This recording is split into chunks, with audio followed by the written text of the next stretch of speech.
Good evening, everyone, and welcome to episode 22 of Magic Campaign 2. I am not going to lie, it is hotter than an After Dark scene between Carsus and Lex right now in the UK. So we are all struggling a little bit, but the fans are on, the air conditioning is going. Hopefully we will all manage to make it through the next few hours or so alongside yourselves as we unpack what happened last week and continue on our journey westward.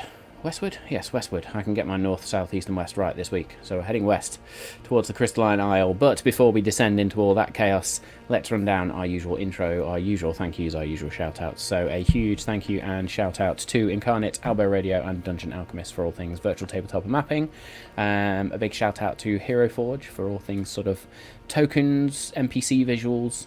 Of course, not the character visuals, because that artwork is very much courtesy of the one and only Stick. So please show them some love in the chat for all the amazing artwork.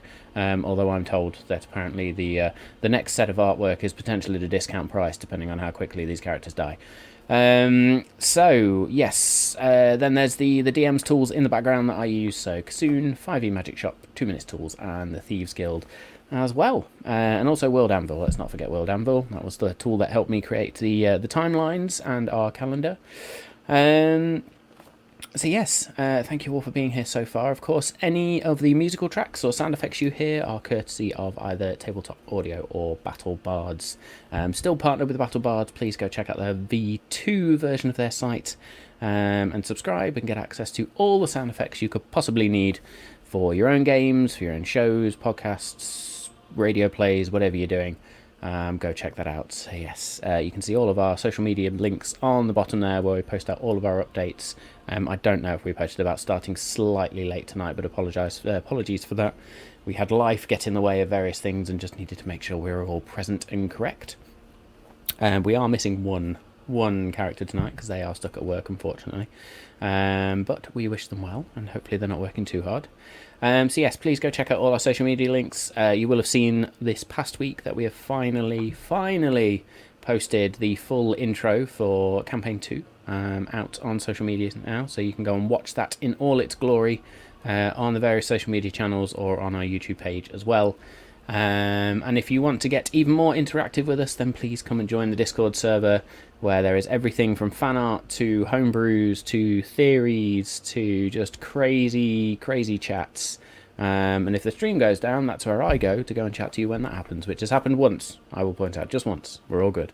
Cool, so I think that's pretty much it for the intros, apart from saying that you can catch all of our past episodes on the YouTube channel, and you can also catch them in audio format on the podcast as well, available on multiple platforms, so please go check that out. And if you do listen to us on podcast format, first of all, thank you. Second of all, please leave us a rating or review, just to help us tick up those charts and generate more interest.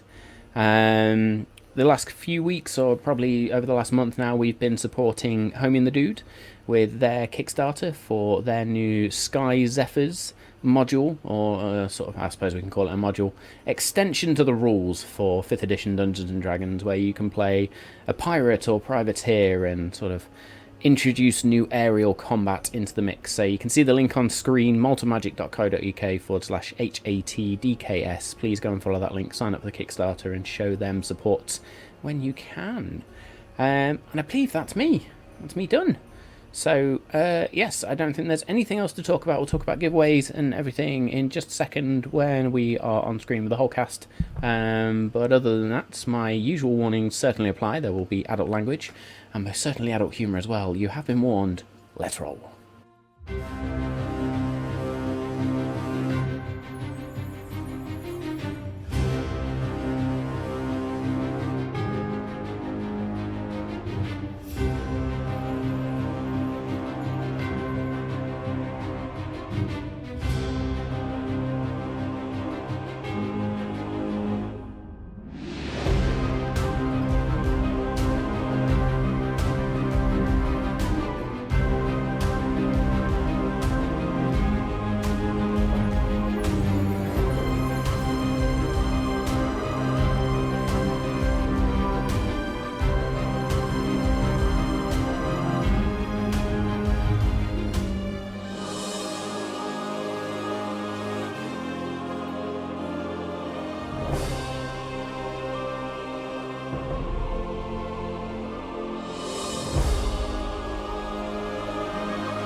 Good Hello. evening. Good evening. How are we all? Hot. Yeah, that goes without saying. No, we're good. Very good. Good. So yes, unfortunately we are without Samau tonight, who is working very hard. So wish him well, and hopefully he's not working too hard in this heat, drinking plenty of water and all those things he needs to do to remain safe and secure so that he can join us next week. But on that note, let's run down the usual lineup. I am, of course, Matt. I am your Dungeon Master for this evening and most evenings. Also playing Cog and Tabitha to some extent of however you'd play them. But yes, that's me. I'm Dave, and I am playing Jewel of Shadows, the female Tabaxi rogue. I'm a red-faced Danny, and I am playing Lex Ordo, your logical sorcerer of all things balance, and hoping for the best when we have to dip into Cass's character sheet a little bit later, if shit hits the fan. Indeed. So I'll be fumbling through that as well. Samau does play our resident Blade Singer Wizards, the one and only Cassis Wispcut. So yes, the only other thing then we need to say before I talk about giveaways is a very happy birthday, Danny, for over the weekend. Thanks, mate! Many happy returns! So, cheers, happy birthday.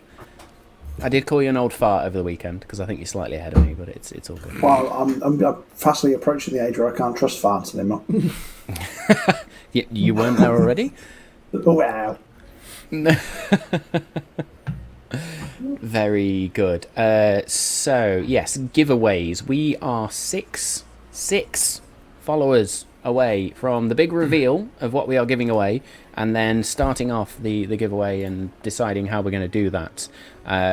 So it's on you, viewers, to go and find 6 more followers for us. Yeah, because we ain't got any more mates to ask. That's about it. My mates are on screen, bar one. Yeah. That's also a larger number than I know people. Yeah.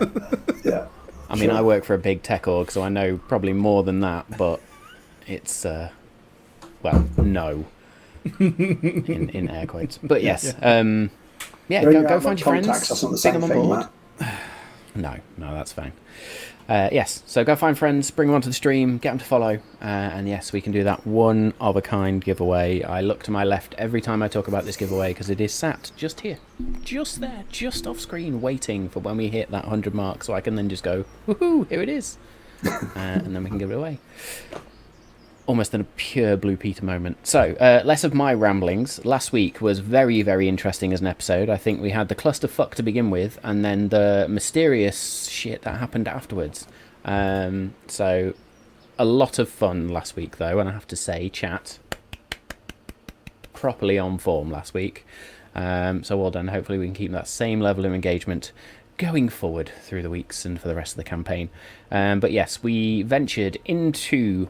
or further across the plains of sort of the southern Serena swamps, if you like, or the area between the Serena swamps, the region of Gildorn and the region of Dryamere.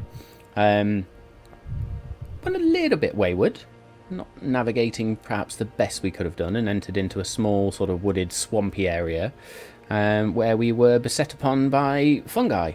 And not the fungi that you've got, or the funguis that you've got in front of you here. I had to make that joke, really shit one, and fucked it up anyway. But mushrooms basically attacked you. There were the 3 shriekers, as they were called, which just screamed, did fuck all else, but just screamed their proverbial lungs out, because who knows if fungi have lungs or anything like that. And then there was a couple of the myconid type creatures, or myconid, however you want to pronounce that one, that also attacked you. And the last one, the name escapes me, violet fungi as well, with the strange tentacles, which is probably my favourite creature from last week, because they have a multi-attack that I get to roll how many attacks so a d4, they could either do 1 or 4, which was a lot of fun. Yes, chat got very nervous that we were going to have a TPK. I was fairly comfortable that everything was going to be okay, because I knew one of you would come good at some point. And the sorcerer tapped into that power within them and just blasted the absolute shit out of every remaining creature in the fight.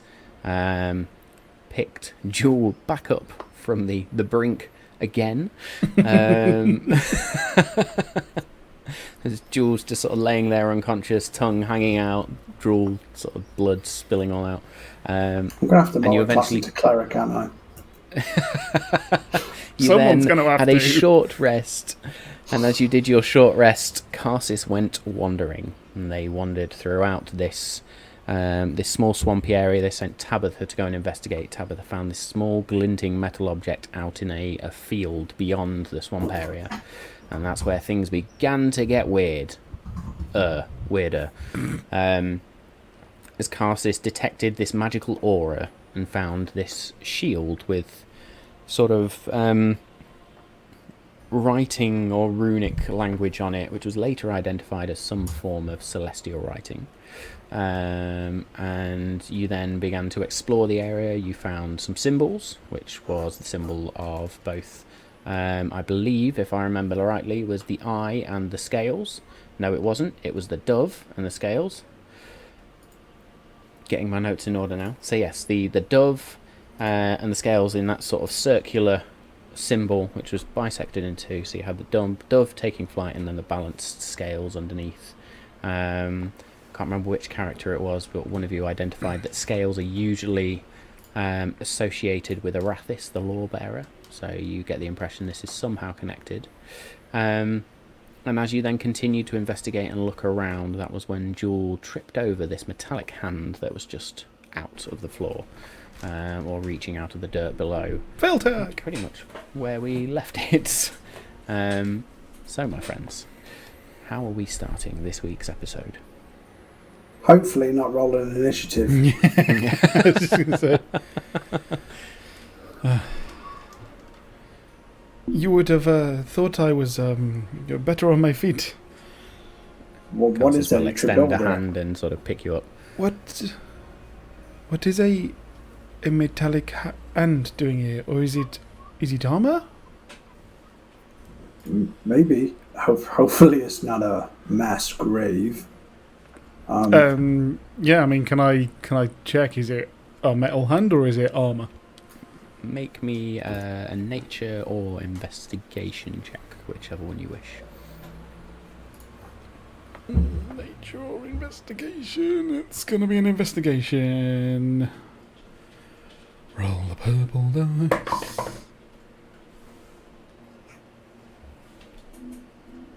You're shitting me, it's a natural one.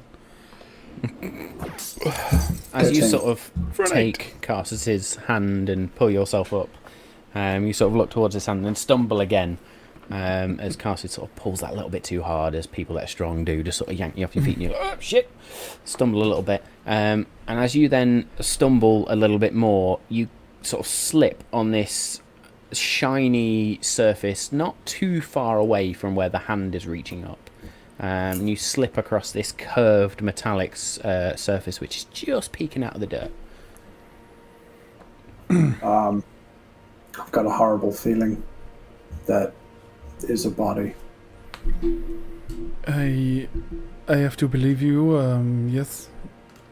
I would also assume this is probably some sort of shield. You just found a shield, I suppose. Well, given what you did tell us about your astral visions last week, didn't you? Yeah. Yeah. So given the visions you had and the ancient sword, I'm just going to investigate that a little bit, and I'll see if I can determine whether the armor is linked to the shield and it's ancient, and I suppose if there's a body still in it. I suppose the question, Lex, is this from the same side or from the opposing side? That's what I'm hoping to find out. Okay, so you are checking for what specifically, Lex? Bearing in mind you've got a shield, Yeah, I which suppose I think... I did two things. I'll see Yeah. if the armor matches the shield. Which armour? Oh, is The the hand hand not that's- connected? So Oh, are I you, thought they this were is what like- I'm trying to establish. Are you looking at the hand or are you looking at the shiny metal surface? And they are not attached, then. Right, At the minute you can't tell because you've literally got shiny metal surface sort of poking up out of the dirt here-ish, and then a few, well, not even a few feet, maybe sort of 6-7 inches further away, you've then got a hand reaching up. I'm going to get a lot. I'll try the hand first. Okay. What are you looking at? Just to see if it's made of the same metal. Yeah, and if it's got any markings on it similar to what the shield had. Okay. I'm going to ask you to make me an investigation check first, please. Nearly good. 8. They're similar in colour. You don't see any runic language on this curved surface. You only see a small portion of it. There is a singular line almost indentation that runs along not the central point of this curved surface, or this slightly curved surface that's just poking out, but it certainly seems to run along it. Doesn't curve away, just literally runs in a straight line over the curved surface. What I will do instead then, remembering I have this in my inventory and I haven't used it very much, I've got a ring on my finger which has like a mechanical eye on it, which looks a little bit like Cog's eye. So I'll kind of click it to activate it, and then my eyes will then turn into like Cog's eyes as I use my ring of X-ray vision, which is, I've got it for a minute, a radius of 30 feet, and I can see through a foot of stone, an inch of metal, or 3 foot of wood and dirt, to kind of see what's under the surface. Okay. As you click this ring, then your vision, you sort of see this golden effect overlay the land in front of you. And where previously you had seen just the objects that were poking out and then the green fields, you now see this golden mesh, if you like, built of tiny little cogs in this overlay. It's almost like a visual overlay that's just shining over your eyes, and you now see below through the ground, and you can see there's various objects. There's skeletons of humanoids and beasts, there's broken swords and shields, but as you focus down on this small area you're looking at now, you can see that the curved surface is actually the top of a skull of sorts, and that the hand is connected to an arm, to a shoulder, to a torso, which is then connected to the very same skull. There is some metallic body of sort that is underneath the dirt here. It's Veltag. While then Lex is doing that, Jill would like to get the map out and given her a rough understanding as to where they are, looking around and using the fact they've been there, would like to just try and denote on this map this, what they've seen. A little mark. Okay. Make me a survival check, please. Cool.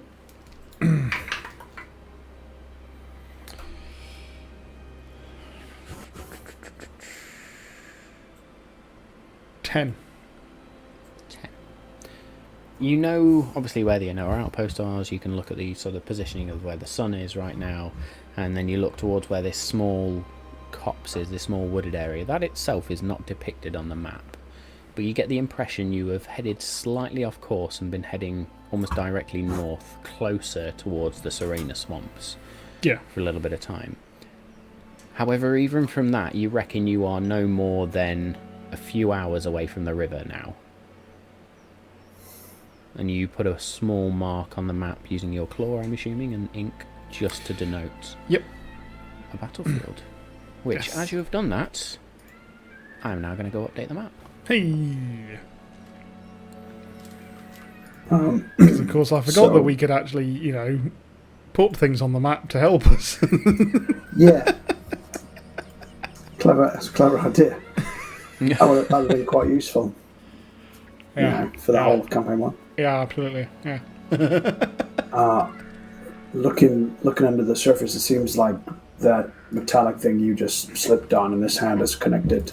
That's a skull, and this hand is connected to it via your shoulder. There's a metallic body under there, as well as shields and swords and general mass grave type situation.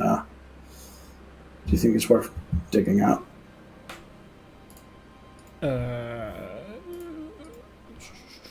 Could be a clue, maybe.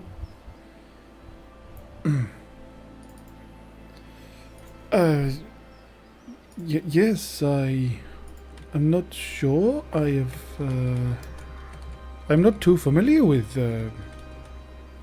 metallic beings. Is Well, this just other than Rend on the ship, I haven't seen one in this land. Yes. Lex, make me a history check, please.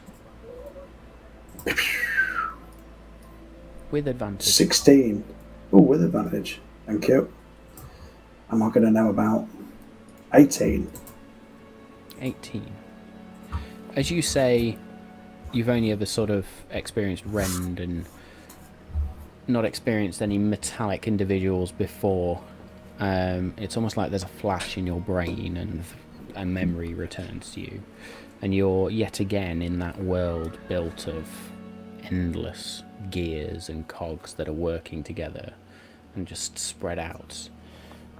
And you remember a figure passing you, shrouded in a cloak, but as they hold the cloak, this metallic arm that covered a metallic face, and a book at their side.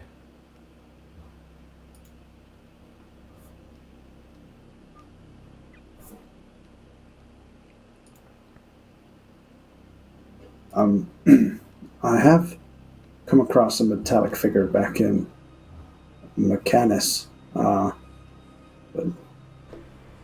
that can't be the same type of being, right?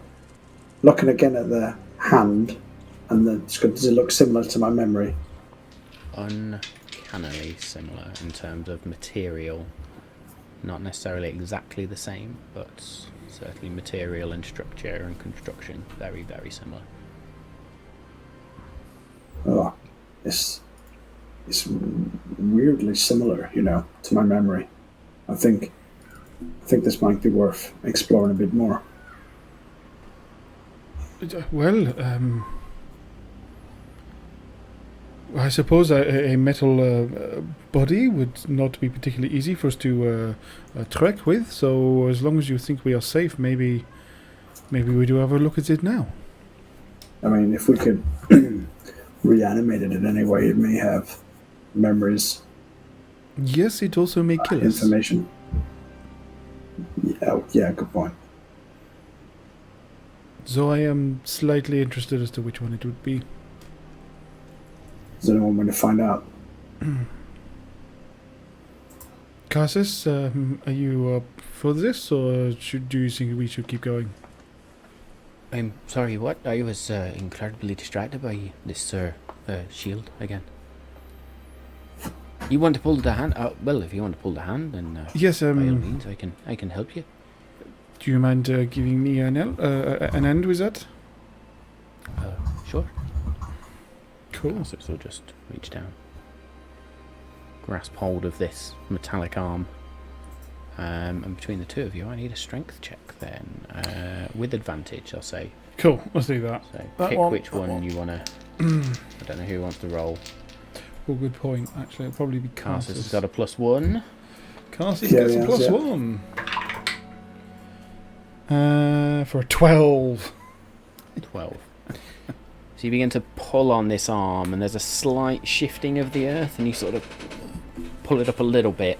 It's tough. Like, it takes almost all of your strength. You just pull it a couple of inches out, and the skull also begins to sort of slowly shift out slightly as dirt begins to shift. But this thing is wedged good and tight. It looks like we are going to have to dig it out.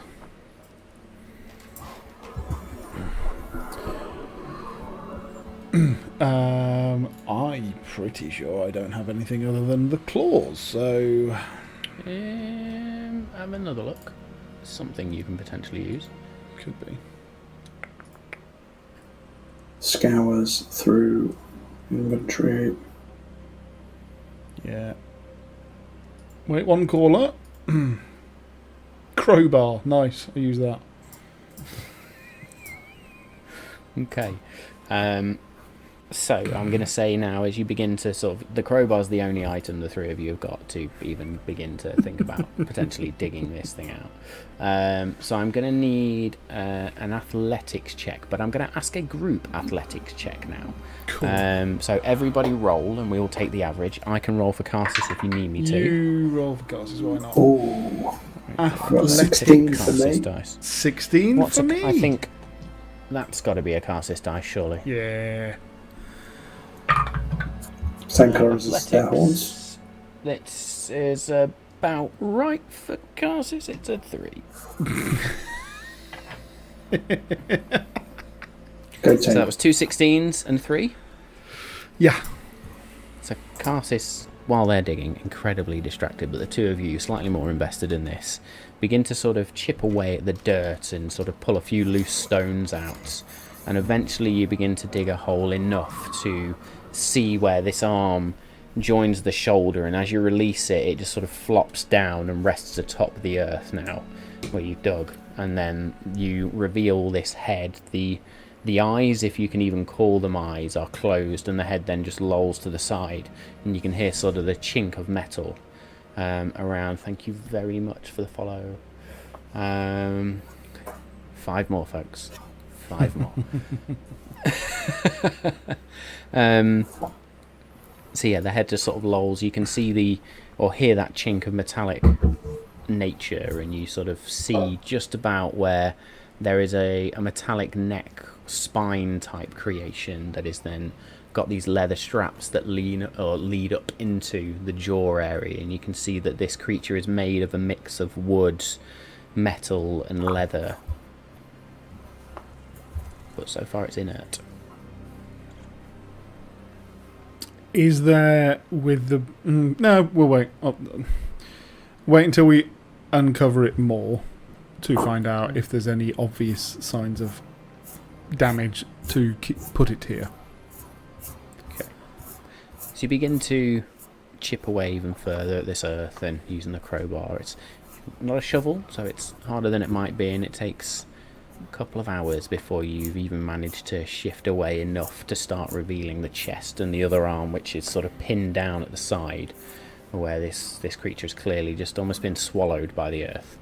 As you reveal more of the chest, you can see there are scrapes and rents across the chest of this creature, and one such scrape bisects almost an area just above where a humanoid's heart would be, and on top or below, at least where that rent, that scratch, groove, whatever you want to call it, bisects, you see the same symbol that you had seen on the fallen column, not mere feet away. The circle bisected in two with a dove and the balancing scales. You continue to dig as night falls, and eventually you manage to drag, having revealed majority of this creature now, you manage to drag it around. You can see the remnants of what clothes it did wear, just these tattered rags now, clearly relied in terms of armour on its natural structure.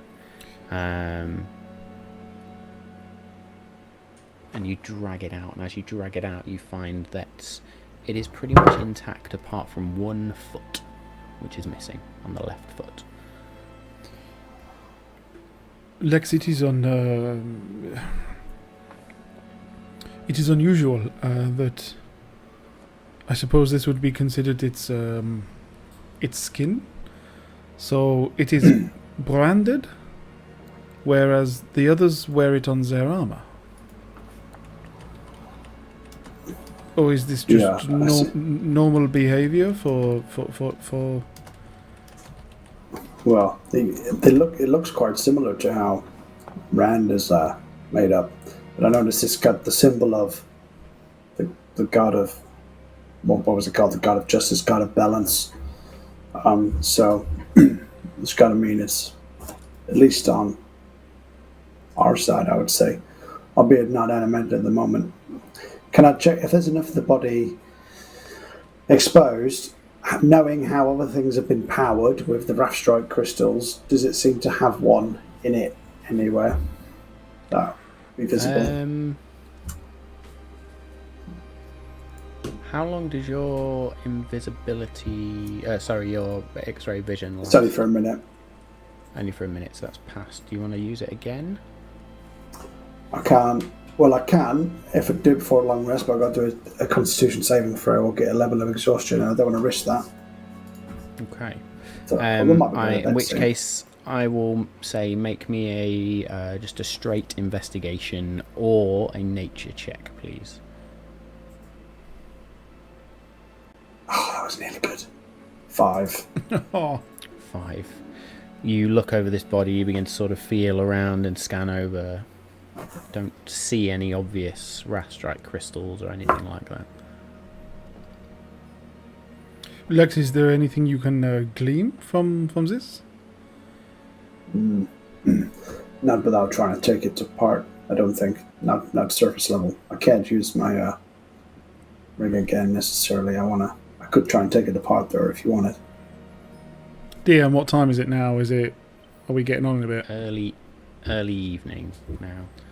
Night has fallen. The sound of crickets is very much out there, and tree frogs from within the swamp somewhere. There is a very pale moon in the sky, covered by these thin wisps of cloud, and this battlefield that you're on now becomes very eerie as the moonlight sort of hits those patches of not fog but like wisps of mist that just lay across the battlefield. And at one point again, Jewel, there is another flash of astral activity as two combatants go at each other, one ramming a shield into the other one while the other one holds a spear, and the spear flies out of the hand and they are driven back, and as they are driven back, blink out of existence again. Lex, I am not quite sure. We have been here for a few hours now, and I am not very comfortable with staying much longer. I'm very unkeen of staying here overnight. It is already night time, but I wonder whether we try and get a little further away before we stop. Maybe even find the riverbank. But if we cannot find anything, well, perhaps we can tell those mages that we found it, and they may be able to assist in giving us more information. Yeah, that's true. Yeah, when you put it like that, then it makes sense to get to safety, or at least to cover for nightfall, given the bad luck we've had so far. If it was the morning, I would say, I am happy to sit down and watch you work, but it is already difficult to see. You make a good point. Well, and at the very least, you say we've got information. I think when we get to the Crystalline Isle, these people seem to when we met Artemisia, she. Until we proved our value with information and credibility, she did not take us seriously, so hopefully this will help them take us seriously more quickly. Yes. Well, clearly we have headed a little too north. We are quite on the edge of the swamp, but I do not think it is a major issue. We can now go, I believe, that way, and we should find the river fairly swiftly. Okay, lead on. Okay.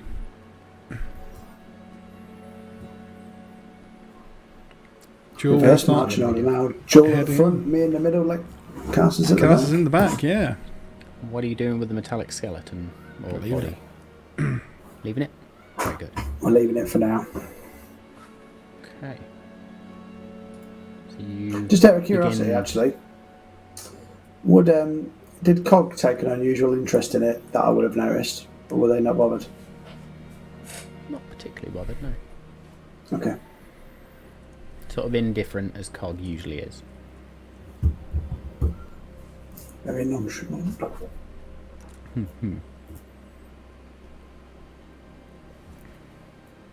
Okay. Very good. So you sort of, I will say you lay this metallic body back in the ditch. Karsis looks down and just sort of shoves a bit of dirt back over, just loosely, just for the sake of trying to cover it up a little bit. But you will then begin to head further west. Not resting for now, I think.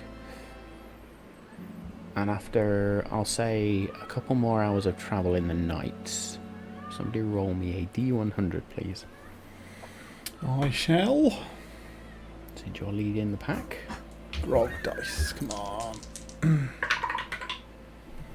78. 78. The night is filled with noises. Tree frogs, insects, the screech of an owl somewhere nearby.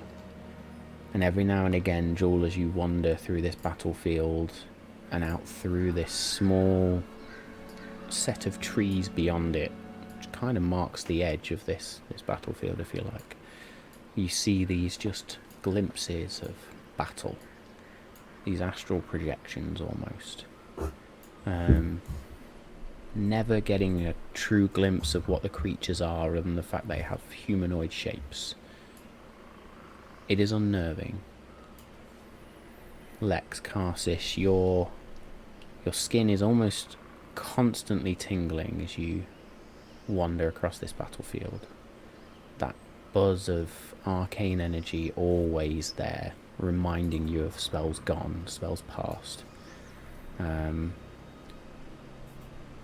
As you pass through the trees that mark the edge of this battlefield, that buzz diminishes almost instantly. Almost like you've walked through a barrier. And it's at that moment you begin to hear the sound of rushing water.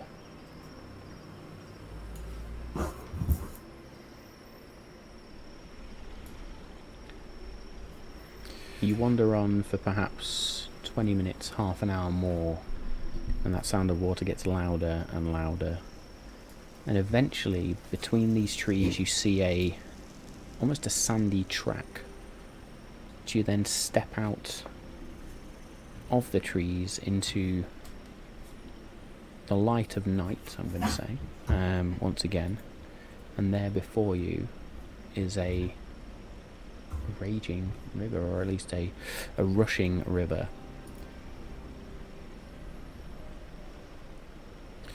Oh, we have finally made it, Lex. Karsis, I am knackered. Shall we, Shall we stop here? We'll be safe here for the night. I do not want to travel on the boats without not knowing nor being able to see. I think it is better by the riverside. Okay. We can take watches. I've camped by the water's edge before. Is there any protocols to be aware of? Don't fall in.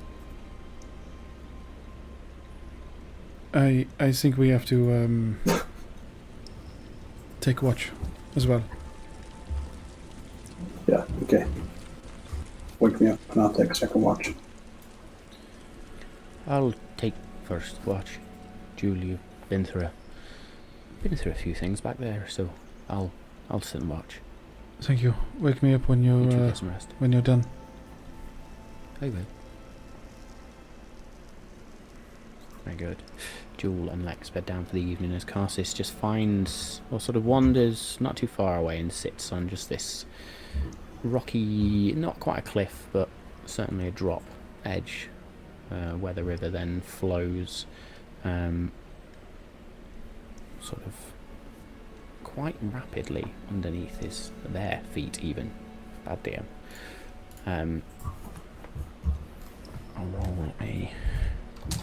I'll roll the D100.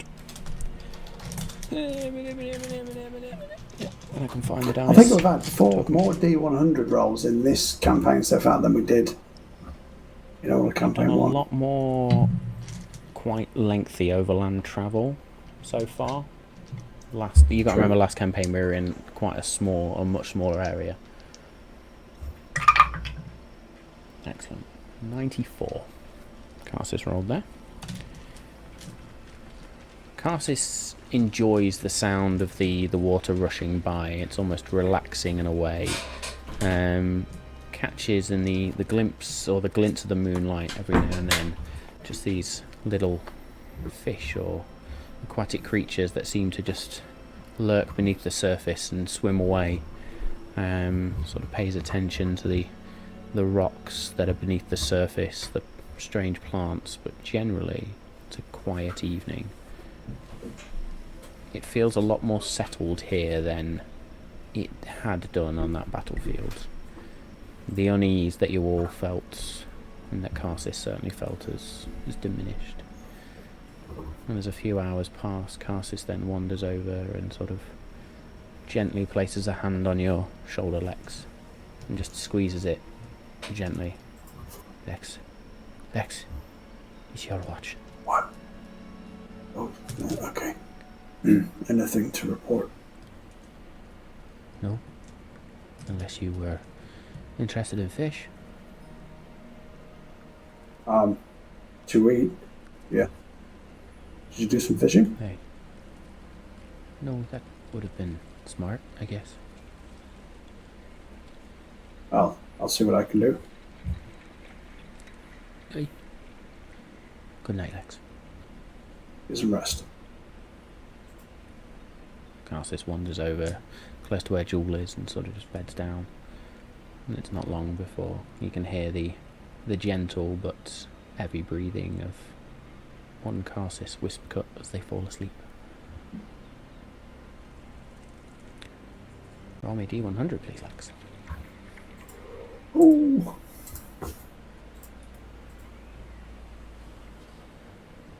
25. 25. Very good. You two experience a much more peaceful night or peaceful watch than you have been used to the last few days. There is something about the river, that sound of rushing water, that is naturally relaxing. The sound of the trees sort of gently swaying in the wind, and the sound of the insects and the creatures in the night. At one point, as the moon reaches almost its highest point in the sky, a number of fireflies light up across the river and almost create this stream of lights that just seems to dance above the surface of the river. It's beautiful, it's mesmerizing. But other than that, I am very going little else to happens. try and catch a fish. Given Go how try safe and it's fish. been for the first half of my watch, Cassis has given me the idea to try and catch a fish. Do you have Coming up, any Zelda. equipment to catch a fish? No, what I'm going to do is channel the ancient art. You know where those people just stand really patiently in the water until the fish comes to them and then they pick it up. Okay. I see my older brother and father do it when I was a youth. So let's see if 30 years of mechanist conditioning has eroded my skill. So you kick off your Cuban heels. Do you have socks on? Good question. Do I have socks on? Do I in the picture have socks? Yeah, So why use not? makeup Otherwise now? I'll get blisters, won't I? Okay, so you take off the Cuban heels, you peel off your socks, and you roll up your trouser legs to just below the knee, and you sort of wade out into the shallows of this river. And you can see across the other side of this river, where there is another similar bank, and it's like, for the first time, you're on a natural path that almost goes into the river and then comes up out the other side. The rest of this part of the river surrounded by trees. And you wait ever so patiently. I am going to ask you to make me a stealth check, please, sir.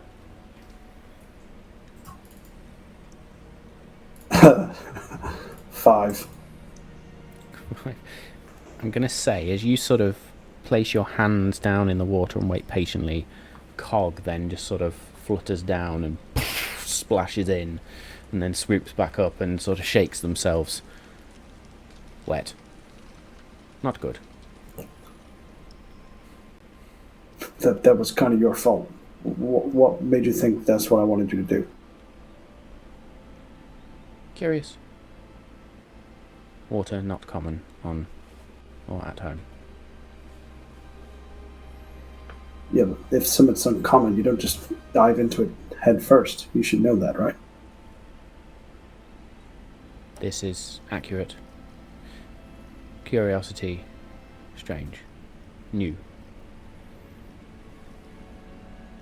This world is affecting us both, it would seem. How are you at fishing? Cog then just sort of settles down on the bank and sort of places their feet in the sand and then just shakes. I will wait. Sort of closes in on themselves and just settles into the sand. Make me another stealth check, please, as you now return to that focus. It was clearly Cog, so I got a 19 that time. 19. It's clearly Cog.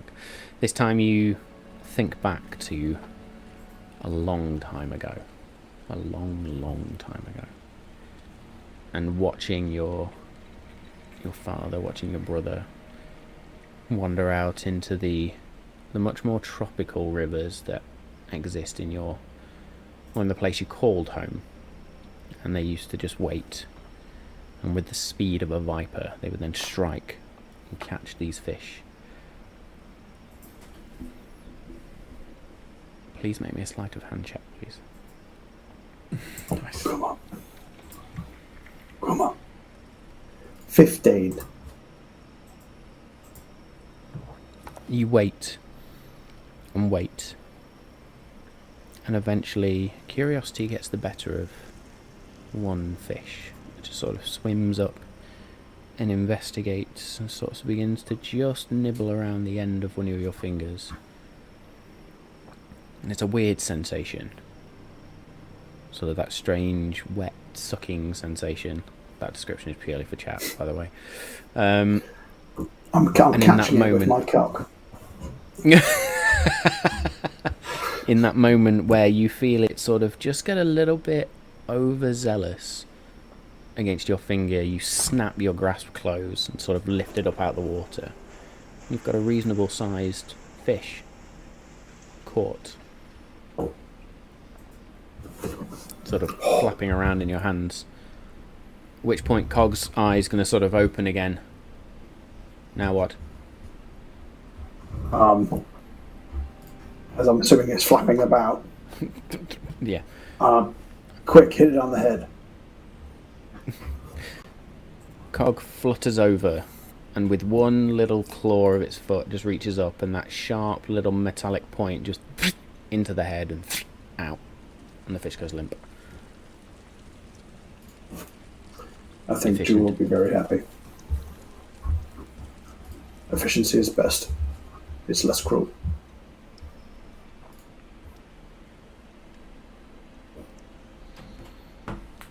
Okay.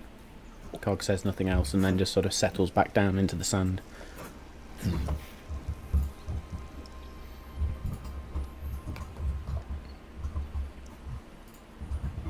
And then is my watch over? If not, I'll just go back to being on guard. And I'll let Jewel prepare the fish, thinking she'll know how to fillet it better than me. Not that I'm making any cat stereotypes. Obviously, she's just better with a knife than me. You lay the now dead fish on a proper cat stereotype stone. Is you ain't getting any of that fish. Yeah. Just put that By the time you wake up, it's well. just, with the tail still attached, So you leave it sort of on this central rock, which you've all been sort of camping around. Just sort of leave it there as you then sort of look to the sky, see the moon beginning to sort of slowly dip now, and you realise it's not long until morning at this point. And you go over and wake up Jewel.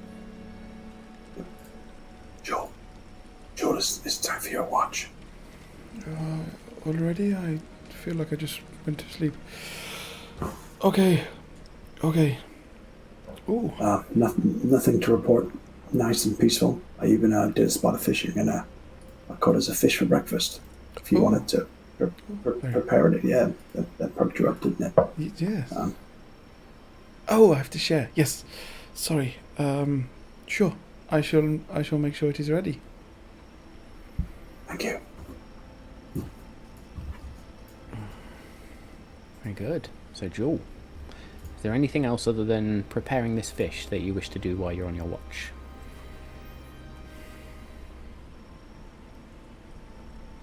How was my sleep?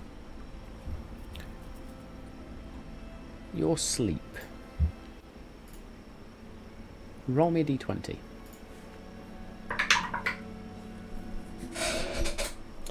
12. 12. Whether it was the sound of the river or the fact you're no longer on the battlefields, that feeling that whatever was causing those projections, that strange aura within the battlefield, you feel much more secure here, and your sleep as a result was almost dreamless.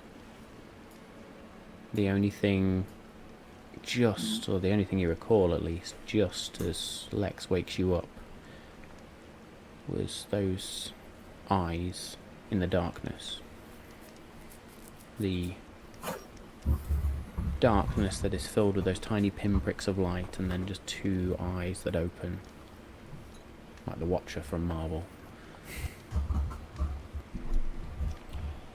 And that was it. Yeah, so we'll sit down and prepare the fish. But is also mulling over her dreams of late and trying to understand what they mean. They seem to have reference or recollection of what people have described the astral plane to be, and in the books we've been reading and stuff.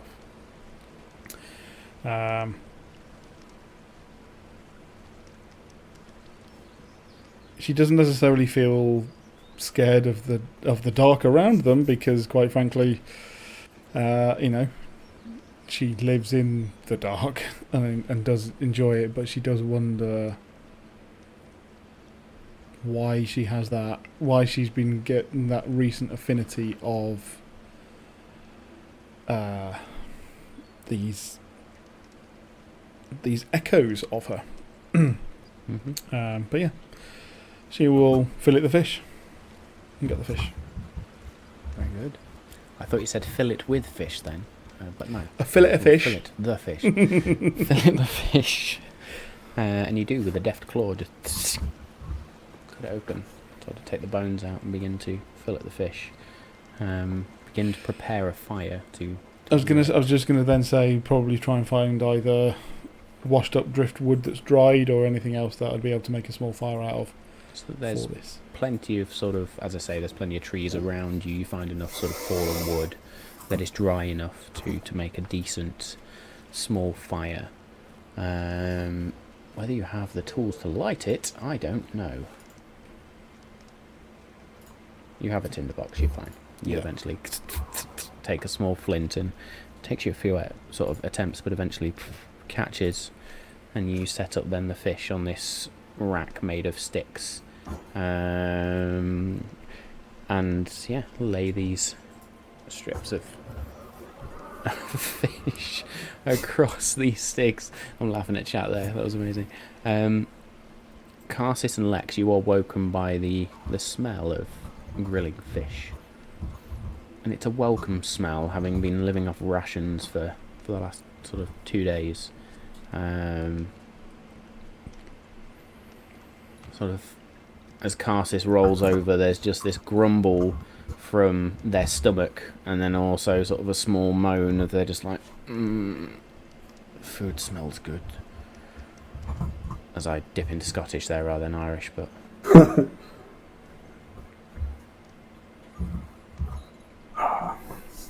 You give me the idea of fish, and I managed to catch one, but Jewel, that smells beautifully prepared. I can remember the last time I've had fish. How did you? Yeah. How did you catch it? I have to say, Lex, Patience I am and skill. Wow. I was going to say I'm interested myself. Well, That when I was a requires some child, patience. my father used to do this trick where he used to just stand statue still in the river and then just snap the fish up as it came close. And I just tried to do that. With a little help from Cog. Well, colour me impressed. Takes a lot of patience to stand that still. I'm impressed. Well, I've learned quite a lot of patience spending time with you two. Is that a dig, Lex? That was my attempt It's at a a fair joke. dig. I have to admit I quite enjoyed it. As I hope we will Yeah. all enjoy this fish. Bon Yeah, I bon just tend to be appetit. patiently waiting to see you again, Jewel, because you disappear more often than not. So just patiently wait for you to sneak up on me. I suppose I would have had the perfect opportunity, however, on this occasion I was just hoping that we would all enjoy a good breakfast before the trials of the river. Yeah. Before we got a sword, there's bloody dig big boat out. Oh, hang on. If I've just said the word, does it? If I've just said the word dig big boat, it's not going to just expand and kill someone, is it? So you would remember that you have to have your hand on the jewel and say the word. And just to interrupt the stream somewhat, I know she's not going to be watching right now, but I want to say a massive congratulations to my friend Ellie, who has, over this weekend, welcomed to the world her son. So congratulations, Ellie and Scott. Well done. She definitely doesn't Amazing watch it. news. I've just been sent a lot of pictures, which is amazing. So thank you very much for them. But yes. Very good. So yes, you remember you have to have your hand on the jewel, or at least holding the boat, and then say the activation phrase to then enlarge the boat. I have to say, Jewel, this is well cooked, perfect, almost. Thank you. I know it is Could a have just done with stereotype, but I am rather partial, so I do like it on occasion. Just needed a side dish, I think. That's no criticism on you, by the way. That's the nature of the world, I guess. Hopefully, when we can get some table service, we can get something along with it. But at least it makes a change from our rather dried rations. So, Hey. yes. A treat indeed, and especially for the day ahead we might be having. And with that in mind, I'd like to help us on our way, and I'll cast Aid again at 3rd level, which is 10 hit points for everybody. And can I say Cassis gives me and him mage armor again? Yeah. Yeah, absolutely. That's temporary HP, or is that a max That's HP modifier. Yeah. So plus 10. Modifier! And we'll ritual cast mage armor. I think we can do it. Nope. It's 1st level spell. Cool. We'll cast that twice then. To which 13 plus the dex. Which Yep, so I'm 14 AC, Yep. 42 hit points, like a boss. Oh. Ridiculous. Very good. So, you eat your morning feast. Tabitha sort of picks at some of the scraps of fish and a couple of the bones as well, and sort of picks off the remaining meat. Cog just sort of almost flicks sand across himself and polishes before then flicking a bit of water to wash the sand off. And you see they've picked the finest sand, so it's not scratching their metal, but is very much adding a sheen and getting the muck of the previous day off.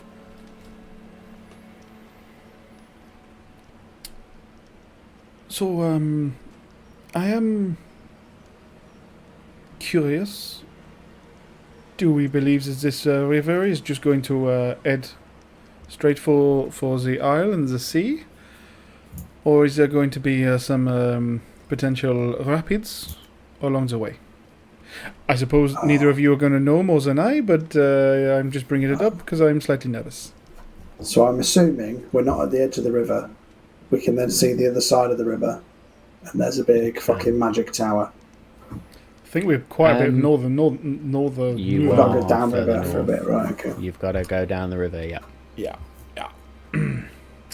I was bringing up the map and I totally forgot. So I will let's say that I've Probably never. export the new one and send that over. but well, I'll do that for later. now, let's just pull up the original, if I can.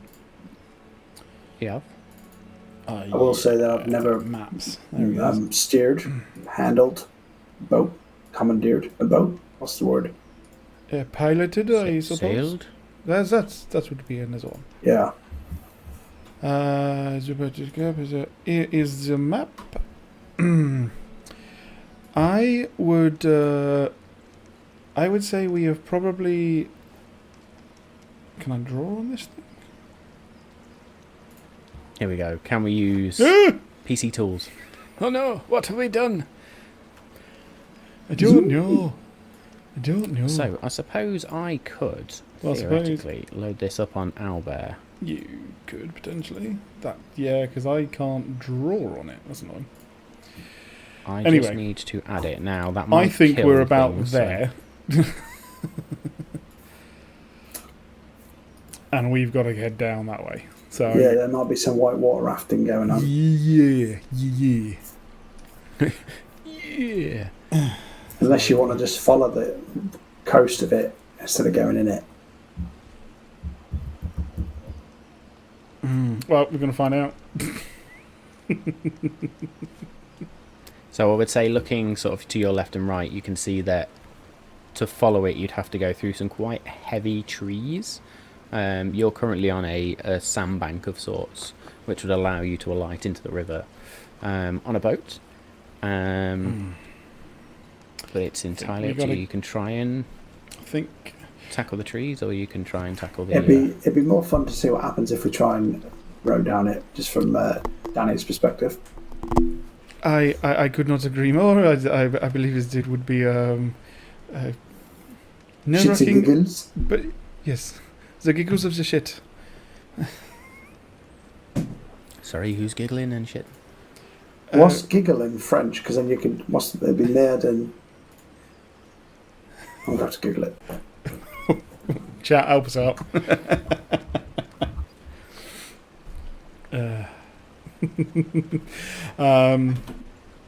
Yeah, I'm not even going to try and even pronounce it, even if it comes through. Buffet. That's not. Buffet du rire. That doesn't roll off the tongue like shits and giggles, No, does it it? doesn't, does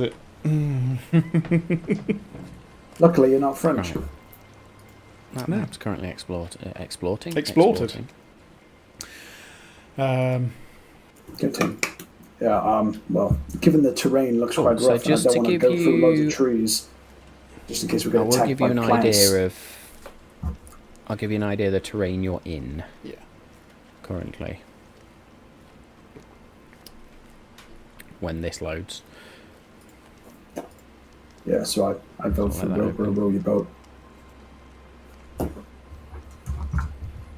And yes, this map is purely created by me. I'm very proud of this one. That's wicked. That's Apart from the fact it's not quite loaded into Owlbear properly, let's just... Looks export. perfectly safe.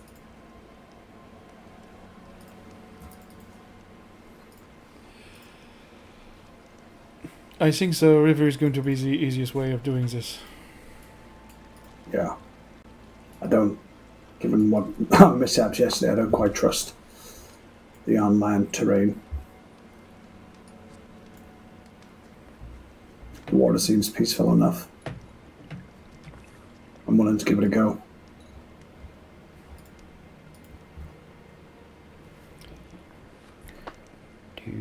One would hope I need that to we do would maths, bear with not me. be attacked by those mushrooms again on the river. Can you get water mushrooms? Is that a thing? Surely not. Although if we get attacked by some bloody river weeds, I will not be happy. Let's do it. Okay, so the boat is not currently in the river, but you are all on that north bank. I say north. Technically, it's That'll be the the eastern bank of the river. Yeah. Just to make chap in brackets stick happy. What's the protocol for rowing? Do we need to have our clothes on, or do we derobe? I'm happy to take my clothes off if that's what you want, Lex. That was I mean, an obvious outside of your answer. normal penchant for taking your clothes off, is it required for rowing a boat? Well, maybe shirtless, just to protect your fine coat there, Lex. Of course. That's yeah, that makes sense. Okay.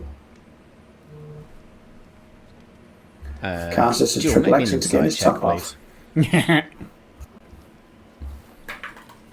What the fuck is my insight? Oh, why am I rolling garbage tonight? This is annoying. That's not even my character sheet. Where's my insight? There it is. 12. 12. You would see the subtlest of smirks cross Cass's face. But the fact that he said I need to protect my really fancy coat, that makes sense. So coat's off, waistcoat's off. I'll take my waistcoat off. I'll leave me shirt on. It'll be unbuttoned to the navel because why not? Innocently, like from Alex's perspective. I'm sorry, were you saying something, Lex? Yes. Is am I ready to roll? Is this how we roll? Perfect. Right. Okay. As soon as he gets sweaty, and I'm sure that Cassis you'll be just for following. everyone's benefit. Some sexy scaly pecs. Indeed, there are. Well, you tell me, Lex. Is there proper defined musculature underneath the shirt? Well, the belly of a snake is always quite muscly. For one. We'll take that. Genetically, but also growing up on Mechanus, there's not going to be a lot of cream donuts and cakes. So I've been put to work So my there's whole a lot life. of So I've got lean muscle, we will say. think Bruce Lee vibes. Yeah, that's sort of what I'm Brad Pitt getting in to. Snatch. Yeah. Very good. Okay, are we getting the boat out? Big Dick's coming out. Dig Big, fucking hell. Wrong way around. I feel like you're going to paint on the side of it now, Big Dick, and that's going to be its name. I christened the SS Big Dick, activated through Digbic.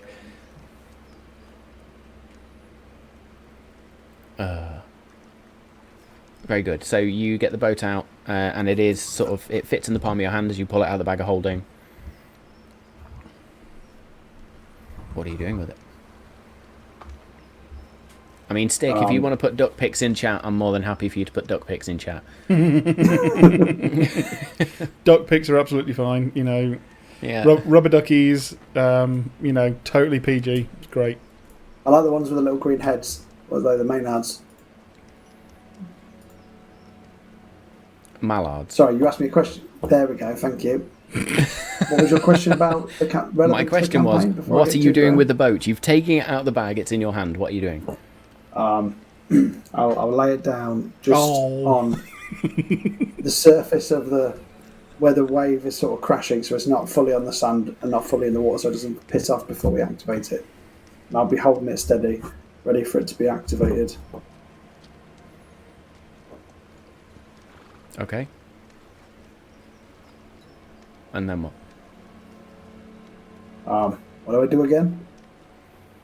It's just You this have gem to on the end, touch right? the jewel and say the word.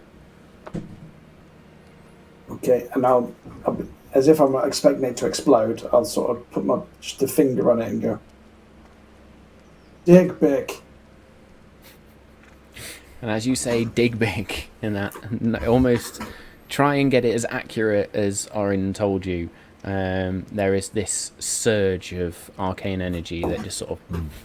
And then you can see the ripples that go across the water, and then you hear the straining of wood and the creaking. Almost sounds like trees blowing in a slightly stronger wind than it is around you right now. And the boat just begins to sort of stretch out and grow. It's almost like a scene from Harry Potter where it just sort of bursts in different shapes and then eventually... Boom. And in that moment, I need somebody to roll me a d10, please. Well, I think it should be Lex because of... Yes. I've pressed the button. Connection. Yeah, they've pressed the button. Press that button. And it's a 2. It's Does that mean a I only 2. take 2 damage?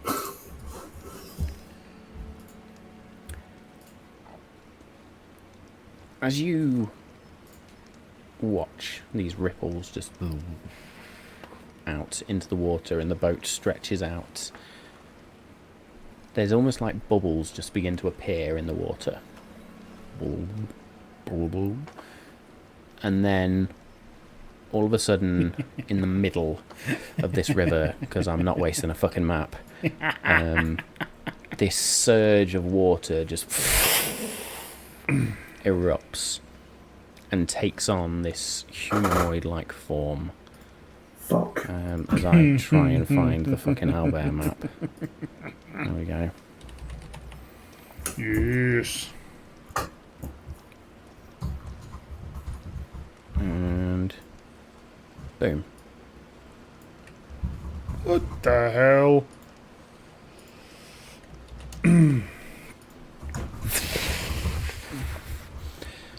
This burst of water, as I say, erupts out, takes on this humanoid form. It sort of these torrents of water form into 2 arms, and sort of shadows move across the face that form like eyes and a mouth.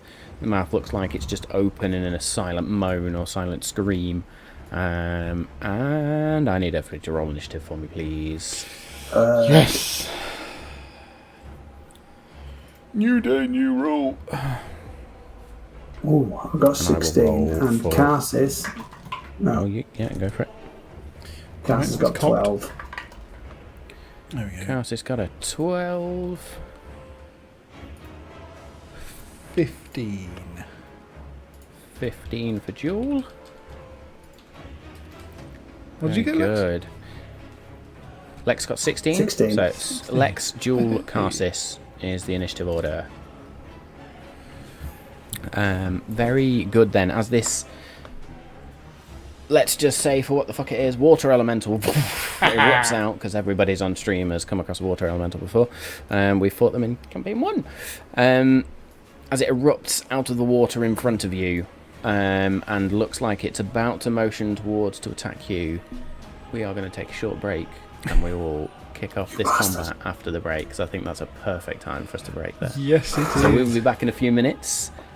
Please watch the advert again from Bodhi from Home in the Dudes. And yes, we'll be back in a few minutes. Go get yourselves a drink, cool off for a second, and we'll be back with some combat after the break. Hey yo! Oh. Hello. We are back. We're all still very sweaty and very Tense hot. music. Very tense music. So yes, thank you all for joining us again. Thank you for sort of being with us for the first half. Hope you're all continuing to join us for the second half as we enter into this combat now.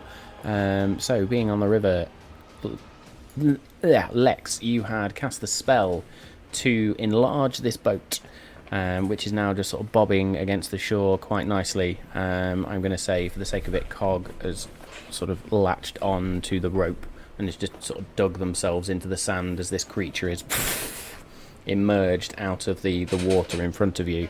And we are straight into combat then with Lex being first up. What would you like to do? I would like to use suggestion, please. You would like to use suggestion. Very good. Go for it. Yes, that's a Wisdom 14 saving throw from the Elemental. Fucking hell, this 14 works. saving throw. I need a water-like dice. That'll do. Yeah.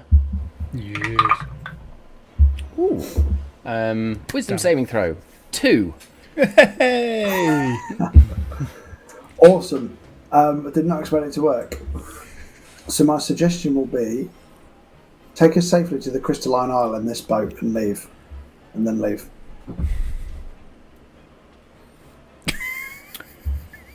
Very good. Combat over. See ya. Very, very good at the suggestion spell there.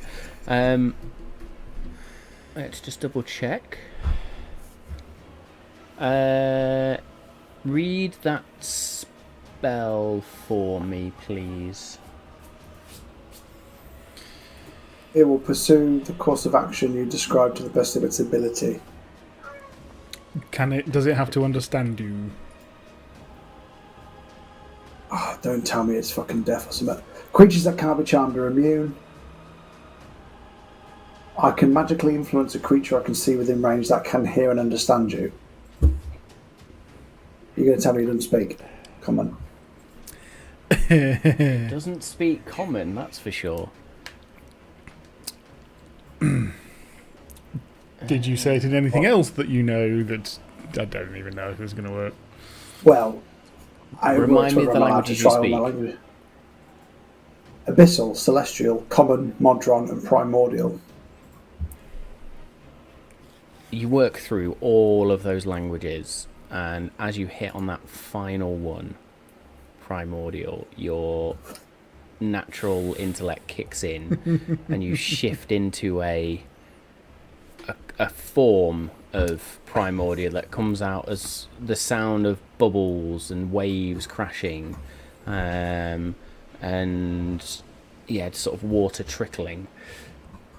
And you see the demeanour of this elemental torrent of water just begin to settle down as it then just sort of dives into the water, and the boat itself just lifts up on this almost surge of water that just raises it up out of the floor. Alexis is taking our boat? No, it's get in the boat. It's taking us to the Crystalline Isle. It's giving us a ride. Ordo, take a point of inspiration for avoiding the fight. I've already got one. How do I say I've got 2? You can give it to somebody else. If you already have one, I'll you can give it to somebody Dave. Go, cheers. Very good. Nice. So yeah, What? combat required today. I am sorry. What has just Feel bad happened? now. We're not going to have a fight. No, there's going to be another one in 10 minutes. Okay, cool. I convinced this lovely creature to take us to the Crystalline Isle instead of trying to kill us. We just need to sit in the boat. Oh, and enjoy the ride. I was under the assumption you summoned it, or... No. What? I'm not that strong yet. Oh. But I have conversed with it, and we are having a accord temporarily. Okay. How temporarily? Well, it's going to take us to the Crystalline Isle and then leave, hopefully. Oh. What if... Will your power over it last that long? Yeah, as long as I concentrate. It should get us there. As long as it doesn't take longer than 8 hours. No, do not distract him. Right. Well, that's the question now. Get your finger out of there. Well, I suppose we get in the boat. Yep. Okay.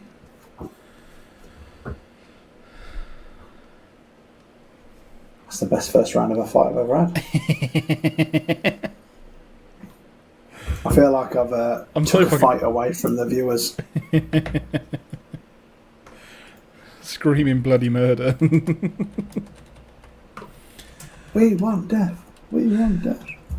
That's right, I've now got to do a conversion of feet per second to miles per hour. I love it. Okay. One of my favourite things is making you do maths. 10 miles an hour this thing can travel at. Holy, that's pretty good. It's about, what, 14 knots? Not that anyone understands what knots are. So, 10 miles an hour down this river, with the river speed as well. I'm going to say that's 1, 2, 3. You can get to the Crystalline Isle in 4 hours. Holy crap. Come on, we've got a speedboat. So, literally, as Cog sort of lets go of the rope and settles right on the prow, right on the front of this small little rowboat that you've got, as it's sort of the water is just bubbling around it, holding it in place. Karsis, being the tallest, will then just sort of gently step into the middle of the boat and sit down on the central seats. It doesn't rock. Karsis still has Tear of Sorrow drawn. And they look a little bit concerned, but generally they're going on with it. They're just going to lay Tear of Sorrow across their lap. If this was self-lex, I'm blaming you. Yes, we are, well, in prime place for an ambush if it does decide it doesn't like you anymore. Well, it can't currently think otherwise, other than the instruction I have given it, so we're safe for now. No, well... I mean, if you want to go back to fighting it, I can always just cancel what I'm doing.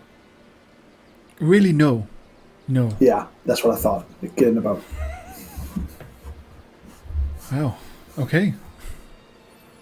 Your authoritative Lex. This is quite I haven't fun. meditated this morning. Joel hops into the Very boat. true. I've got my tits out and I haven't meditated. Game on. Where's your memo, sir? Good. So, as all three of you step into this boat now, you feel the boat raise up slightly before it is then drawn forward, and you rocket off at a speed down this river as you just sort of... And Lex, you very quickly realise that when Karsis said you should just take your shirt off, you should have just taken your shirt off, as water is just splashing all over you everywhere. This is like the most epic whitewater rapid trip going, except for the fact that the boat never seems to look like it's going to capsize at all. It catches every wave, every bump, and it is smooth. And eventually you all just begin to settle into it.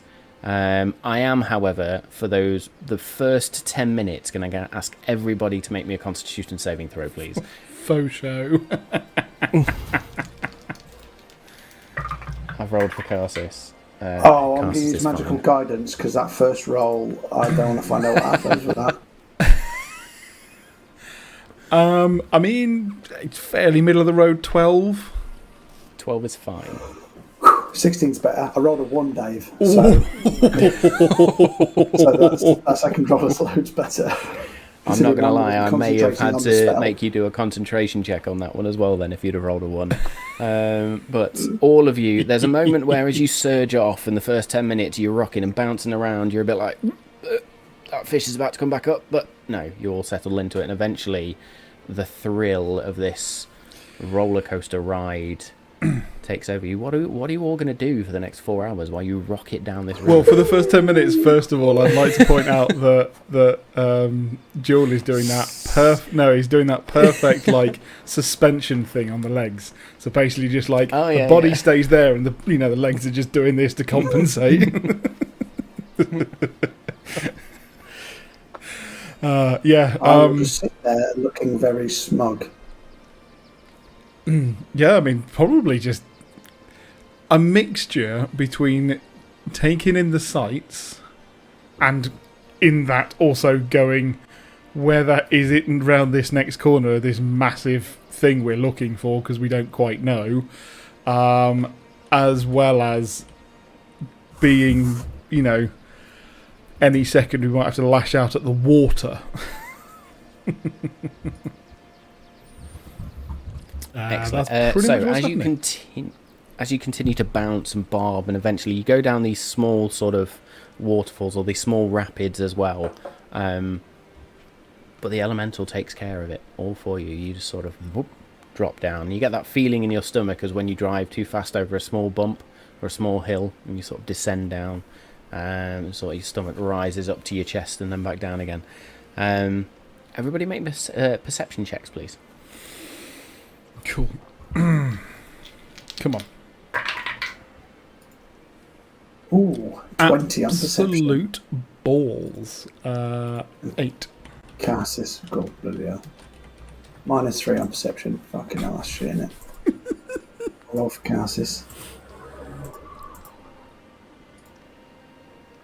He got a 11. They got an 11. Very good. So as you're rocketing down this river, there's a moment where you see two look like large shapes either side of the river, but you're moving too fast, too quick to get any view of what they are, and just continue on down. The hours pass, and you continue to sort of bob around and bounce around, and eventually the river begins to widen and the current begins to slow somewhat as you centre into the middle of this wide river, now becoming almost as wide as you can see. It is vast. And eventually you get that smell of sea air, maybe? And you can see land in front of you. And what is immediately obvious is that this land is strange. You can see the coastline, but almost as you look at the coastline, there is this blue glow to the land in front of you. Lex, I think we have found it. Coming up on our destination, land ahoy and all that. This is where I am nervous that this thing takes your description. Well, also try and remember to get the boat as soon as it lets us go. Yeah. Yeah, that is where it may get a little exciting. Are we jumping off as soon as it stops? Yeah, it makes sense. Because then we can be ready just in case it decides to turn on us. Yes. Also, let us hope that the fact that the island is glowing blue is not a reason for it to be some sort of arcane barrier. Hopefully we can make the shore. That's a good point. Well, it's going to have defences, right? Of course it is. Almost definitely. Well, we knew that when we left. Okay. So the boat slows down at this point, and very gently the boat is pushed up onto the shoreline of the Crystalline Isle now, which you very quickly realise why it gets its name as the boat. Now there is a feeling that washes over you that we are going to come back to in just a moment, but I just want to describe. Launches off, as you say. You jump off. So as you disembark from the boat onto the shoreline of the Crystalline Isle, you are greeted by a mesmerising sight, and it's very clear, very quickly, where that blue glow was coming from. The coastline, and indeed as far as you can see, is adorned with these magnificent displays of large blue crystals that just erupt out of the ground and jut out of the ground, and they glisten in the afternoon sun, or midday sunlight I should say. They are smooth and polished, creating this stunning contrast against the waters that now just sort of lap against the Crystalline Isle and against the shore and against the boats. You feel Lex and Karsis as being the only two sort of, as you step off the boat, and you see a surge of water that just disappears, and the boat begins to sort of just bob further and further up onto the shore before it digs into the sand and is stuck there basically. Now these crystals that you see all around you, they vary in size. They vary from these towering monoliths that are easily the size of some of the ancient trees you've seen, to these smaller formations that just dot this very sandy beach. each crystal has this captivating luminescence. Casts this very soft ethereal glow that pretty much bathes the shoreline, bathes yourselves, bathes the island in this soft, serene but otherworldly light.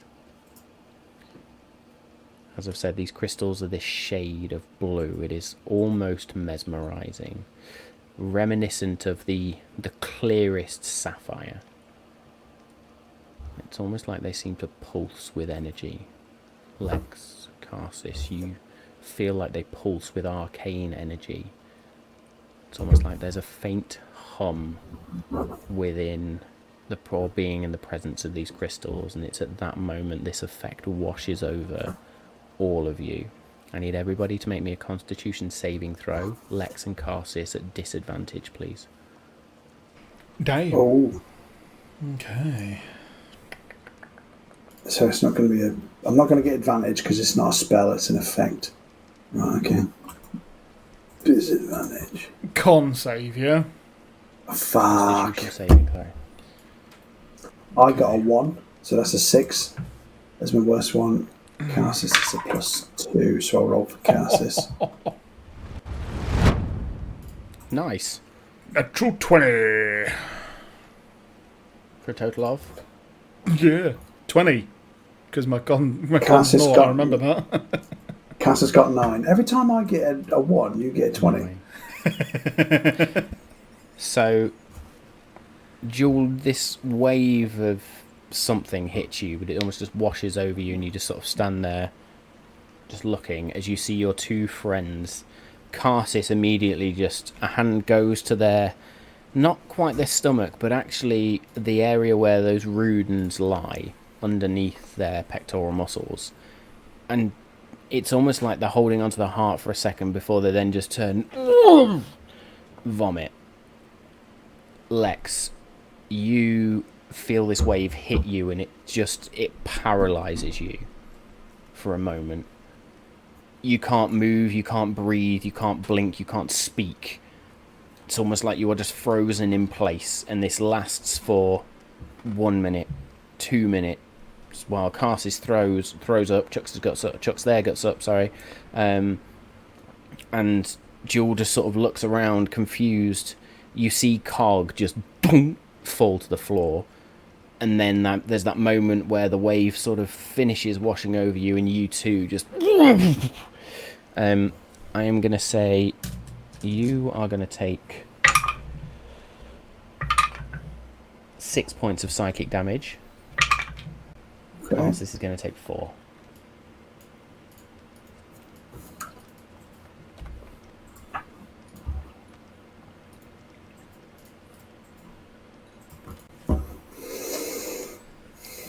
There's Coggle right down. Cog is What? on the floor. What on earth just happened? Are you both okay? No, clearly not. I think I'm okay now, but that was disgusting. Cog, are you Fish okay? the second time round is not so good. Well, pick no. them. I mean, I felt something so you- over me, but what was that? As you go to pick Cog up, you're greeted by an inert spherical metallic bronze-like ball. Almost the form that Cog is when they are asleep or shut down.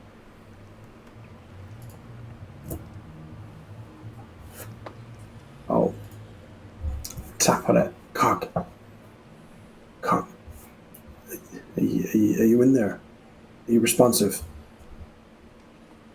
And you sort of hold it. You can feel the gentle vibration within Cog, which you're used to, which tells you they're still functioning at least. The only time you've not felt that was, well, the one time that Cog has almost shuffled off the mortal coil. And slowly but surely, it's almost like it's a struggle. Then we take a mic at the night. Yeah. It's almost like a struggle as Cog's eye just and then just snaps open, and there's jerky movement to Cog, almost as if something is just interfering with their function. Just as shits and giggles, did anything happen to Tabitha? Tabitha is nowhere to be seen. Ooh. Cassis, what happened to Tabitha? Cassis, you now see, is just looking around frantically and sort of looks in the boat and then closes their eyes for a second. We can still feel her, but she's, well,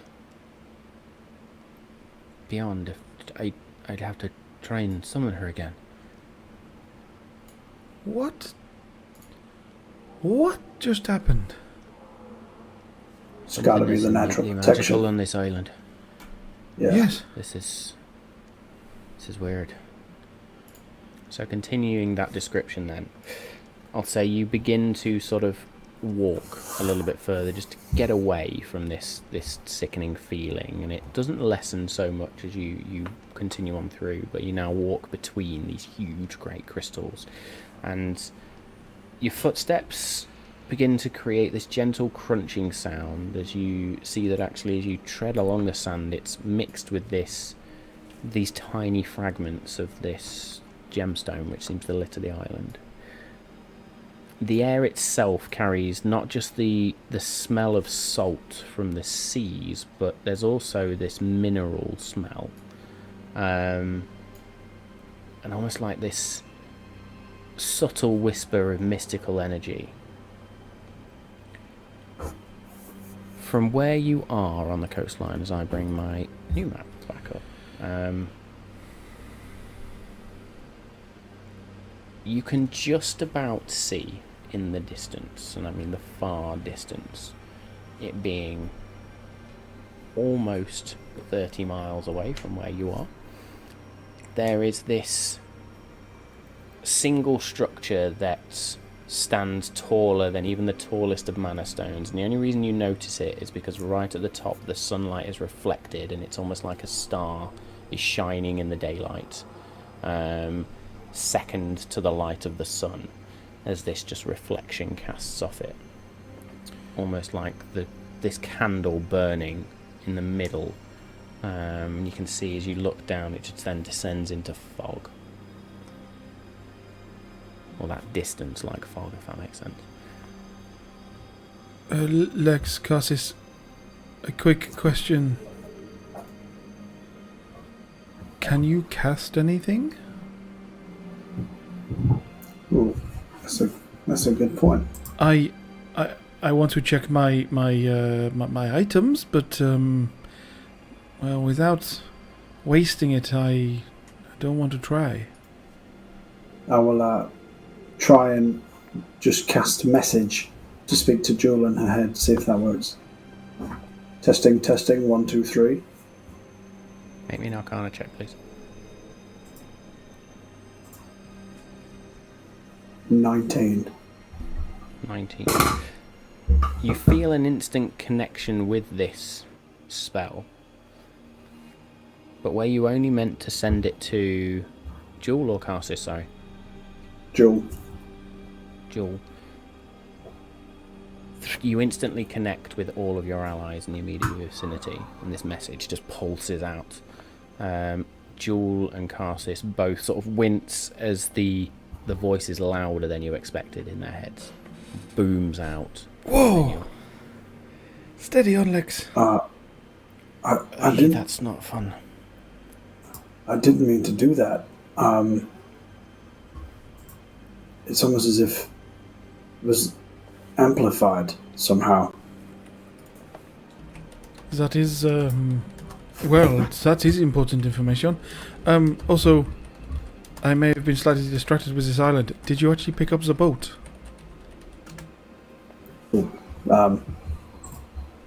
No. I'll go do that now. So you've not gone very far, you quickly scamper back. I'll say for the sake of brevity, you very quickly just touch the gemstone and you say that word. But even then, as you say that word, there is a pulse of arcane power, larger, still using that same Arcana check you've just done, larger than you expected. Not only does the boat shrink, but you see two of these crystals that jut out of the sand shrink down as well.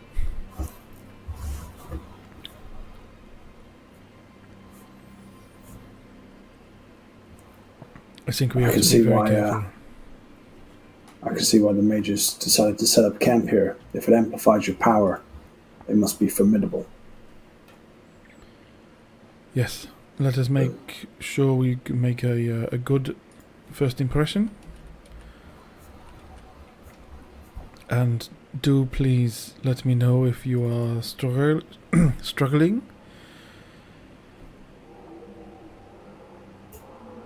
It seems it is affecting both of you more than it is me. Yeah. Maybe not use your teleportation power. You Yes, made it up further away than you thought. I fear I shall travel miles if I try it. It is a good job I did not try. I was considering it. Let's head towards the tower. I mean, this is what we can see. I'm assuming that's where we need to go.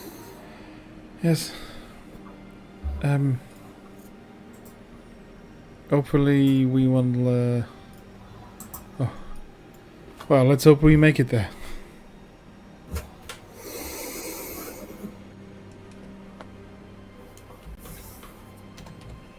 Okay, so you all begin to venture off now with boat in the bag, and these stones continuing to just sort of not erupt but just tower over you and present this almost oppressive but mesmerizing aura over you all. You just begin to continue heading towards this glittering jewel in the distance, this candle as it stands out in the horizon, just jutting out, casting this light of sorts. Can I ask everybody to make me a perception check, please?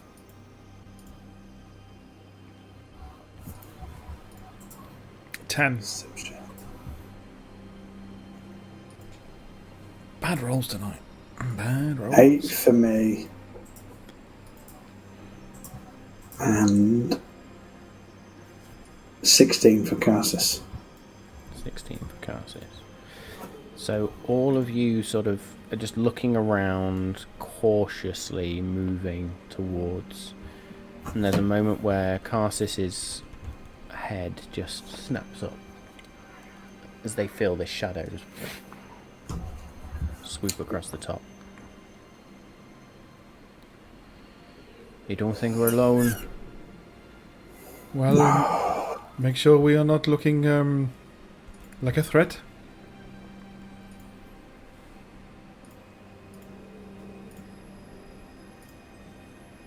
Jewel will actually lower her hood.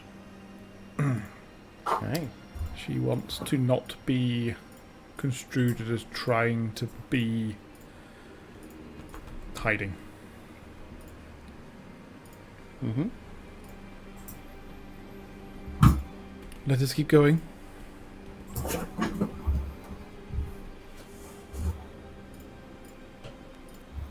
Okay, you continue to wander then. I need somebody to roll me a d20, please. I have been rolling shit, but fuck it, why not? A 3. Fuck's sake. A 3. Very good then. Second attack incoming. It is indeed. I just need to very quickly export this map. So talk amongst yourselves for a minute. Oh boy! Is Lex going to cast like...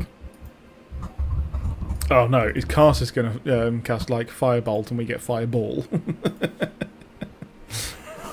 Well, I did that lightning bolt, it ends up just being some big fucking thunderstorm that kills everybody. Yeah. Are we gonna? Yeah, we're gonna get wild magic here. Ooh, that'd be interesting. I wonder if he's not amplifying more to the point of amplifying, but also adding unpredictability to anything that happens. They probably wouldn't have stayed so long if it was. They would just want amplification, but still could be fun. I feel like we're going to, whatever spell we cast, I'm going to have to roll the dice to determine what happens off the back of it. And Dave really wants to cast Misty Step. Jewel, not so much. Oh, man. I hope it's not a wild magic field, though. Oh, can you imagine? Lex will not be happy. Well, the unpredictability of it. So, your roll was a 2, correct? 3. 3. Excuse me. Oh, I feel like it's already been a long week. Oh, it's only Monday, mate. Don't tell me that. Very good. So, with a 3, there's a moment as you all continue on, Jewel, this time with your hood down, and you're not being stealthy as such, hoping that these towering crystals are going to sort of hide your presence at least. But then there is just this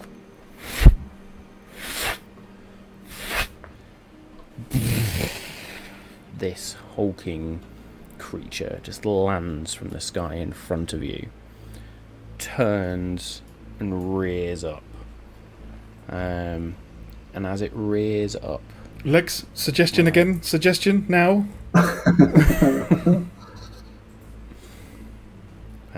I need to find the page. So, you see this draconic-like creature. Indeed, looks very much like a dragon. But you all very, very quickly notice that whereas dragon is usually just scales, this dragon has golden runes lining its body. Fuck. As it rears up, We come in peace. lands back down. You speak to it and it just sort of lays back down, and this head just comes down towards you and a single eye looks down on you. And I'm still trying to find the right fucking page, so bear with me just a second. Because for some reason this PDF is not loading correctly. Definitely a Bilbo Baggins and Smaug, like, image in my head. Baggins. Just like, enormous head. Tiny little creature. Yeah. I just wanted to I just wanted to gaze upon your magnificence. Yes, so to describe this creature again to you, so this blue-coloured dragon-like creature with sort of a cream or cream-coloured scales on its underside, and this singular cream-coloured horn that protrudes from the front of its skull. These golden runes that line the blue scales of its body in the very edge of the wings, as it then just folds its wings in, and the eye's just going to flick towards you. Who so disturbs the Isle? Lex? Help. Friends of Artemisia. Oh, yes. Who's this Artemisia? She was a member of the Crystalline Circle. I'm assuming you're also a member. What do you know of the Circle? Oh, only what she told us. She hired us to investigate something that was disturbing her work, which I'm assuming is also your work. And we're hoping we can work together to solve the mystery of her murder. We met her as the senior Arcanist at the Helentha Lyceum. She sent us on our first job together.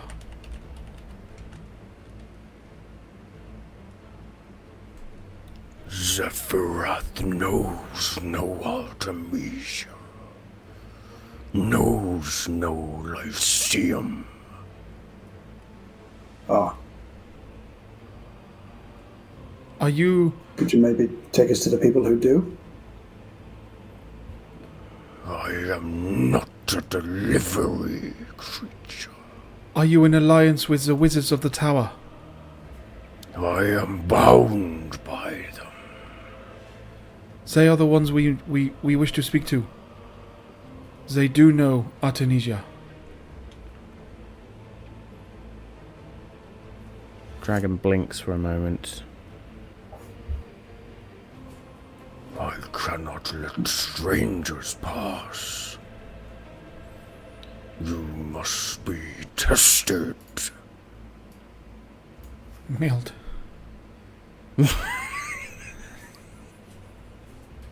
Like a spelling test or mathematics? At this point, the dragon is just going to rear up, and as they rear up, they then just open their mouth and lightning streaks into the sky as they then land back down on their feet. And I need everybody to roll me some initiative. Fuck it.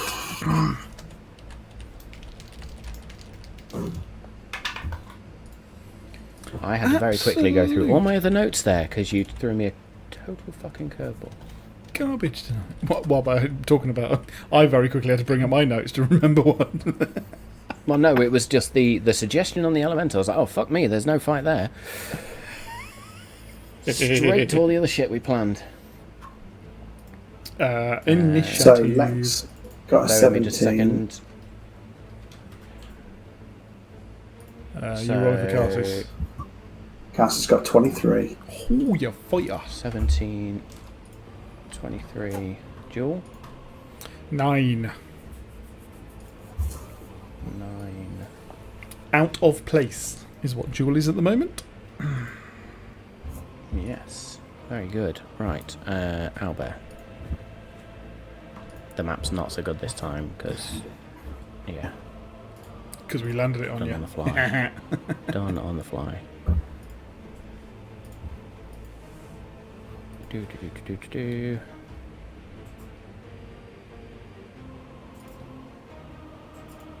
Okay, why have I lost my options? This is not the time to be fucking around. There we go.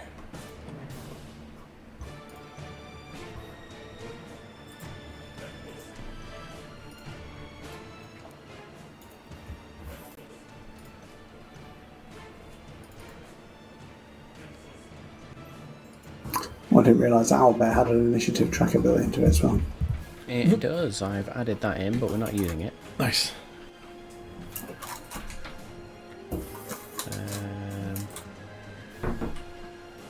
I don't really want to piss off a dragon.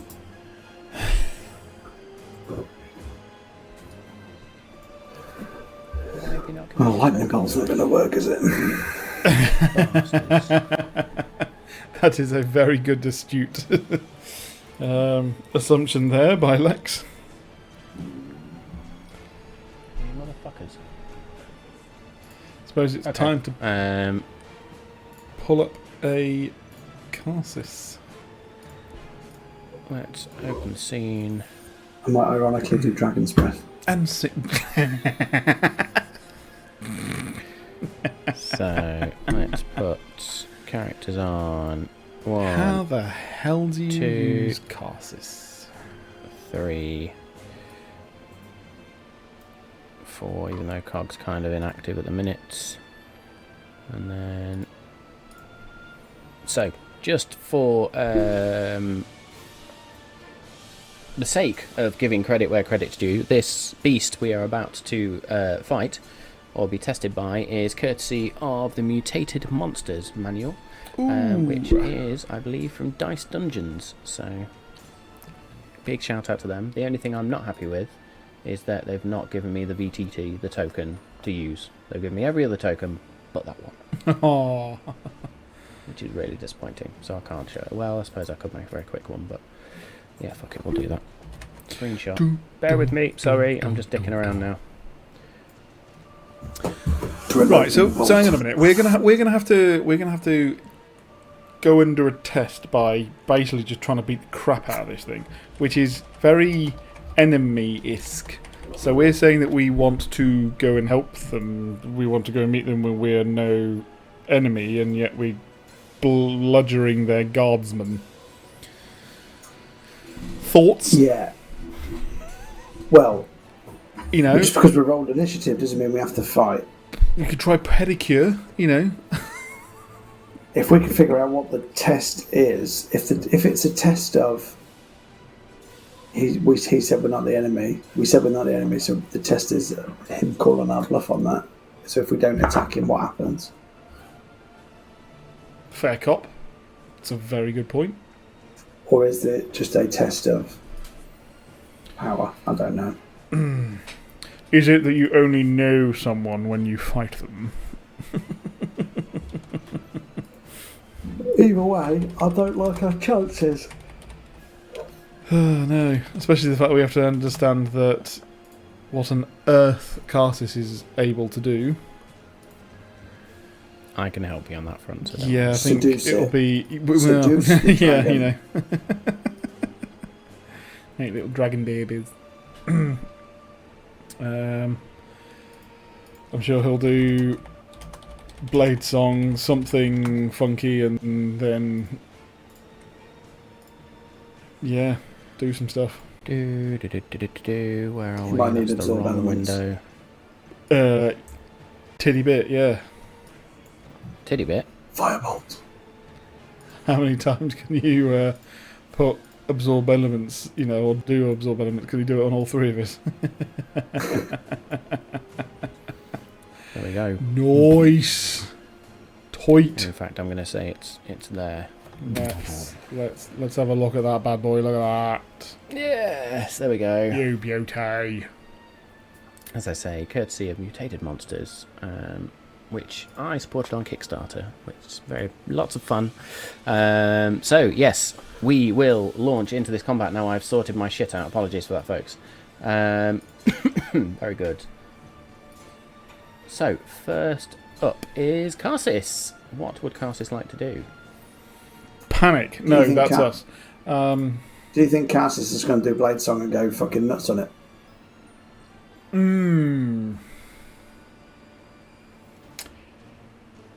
Karsus is quite intelligent. Low Very wisdom. intelligent. So, what do we think Karsus is? The only test they will think of is like Fight. fighting pit tests. Yeah. So let me say this one. So I'm going to say Karsus is intelligent. They're not sure what this test is, but are also faced by this huge blue runic dragon. They Yep. are going to go into Blade Song Yeah. as a bonus action, Makes perfect and sense. then they will hold their action to attack Yes. if they are then attacked. Cool. I like it. That is good. I like your style. Okay, so that'll be Karsus's go, and then over to Lex. What are you going to do? I will move the next to Jules and just say, trust me, and I'll touch her shoulder and I will cast protection from energy and I will choose lightning damage. I trust you, Lex.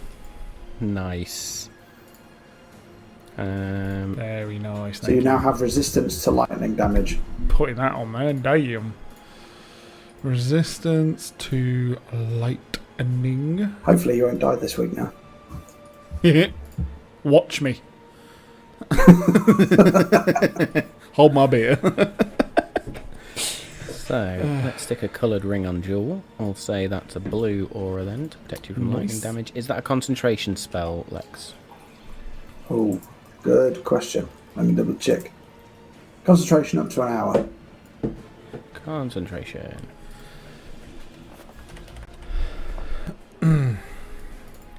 So, we'll use that one. Boom, and let's just... there we And, go, that worked that time. I can use. Oh, can I use Twin Spell to cast it on myself as well? If it's a touch spell, so you can target a second creature in range with the same spell, as long as the spell can't be incapable of targeting more than one creature. So I could use 3 sorcery points and go, and me and Jewel have resistance to lightning damage. I'm going to allow it because I don't see why not. Boom. The willing creature you touch has resistance to 1 damage. Yeah, so it's 1 creature, 1 action, twin spell. Go for it. Oish. Done. It's 3 sorcery points, but I think it's worth it. Just Bish, bash, because. Okay. Well played. That's a good round. Now I do need an Arcana check, please. Oh fuck! It is going to be this. From me, from everybody. Yes. Just from you, 17. you're the one casting the spells. Oh shit! Yeah, it's going to go nuts, isn't it? Everyone I'll has resistance cast to that lightning on damage. Karsis and the Stealth. dragon. The spell functions as you mean it to. I forgot about that, you know. Yeah, I did completely, and we even spoke about it. Anything about else on 3 your minutes turn? ago. No. No. Because the meta magic stuff is a bonus action, and I've used my action and I've moved, and I'm good. Very good. It is then this dragon's turn, so it's currently blocked slightly by this mana magic stone thing. It is then going to step, sort of just shuffles forward a little bit, and its eye flashes towards the 3 of you. I need all 3 of you to make wisdom saving throws, please. Ah, fuck, Carsus is going down. Why do I feel like we need to fail this though? That's the thing. Well, I got a 20. Well, I'm on a roll Jesus here. Christ! But Carsus got This a is a 2. wisdom saving throw, yeah? Wisdom Carsus got a saving 2. 6. He is fucked. Rolling like garbage. So- You need to put that away. You're going away, mate. Jewel and Karsis are both frightened of this creature for the next minutes. Lex, however, you stand there as this presence, and as the eye stares at you all, and you just almost stare back, unaffected. You are now also immune to this effect for the next 24 hours. Cool. I was already scared. Bye. As a little bit of poo comes out of Karsis and Jewel, and the dragon is then just going to look towards the 3 of you. Impressive, Yuan-Ti. Now Did let's I go. pass the test? No. Can I? Jewel. Great. Bye. And she will just use her action to pull up her cloak, and then yeah, 5, 10, 15, 20, 25. Yeah, that'll do. And that will definitely include a bonus action hide. Okay, so you then hide. Just double checking that And is a with hood up. thing. Yes, there we go. Yeah, make me a stealth check, please. Yep. Do you know what? I haven't used that dice much. See if you're any better. Yes, you are rolling better. Good. Stealth check. Fucking hell. Oh, got advantage anyway. Let's just find out.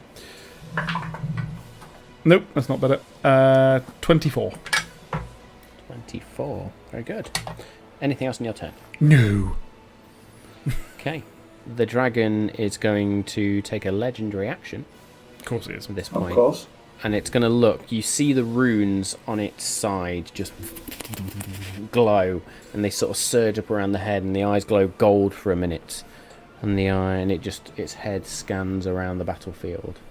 Is it going to make a perception check? What did you roll for stealth? 24. Impressive, Tabaxi. I see you not. Jewel lets out a tiny little.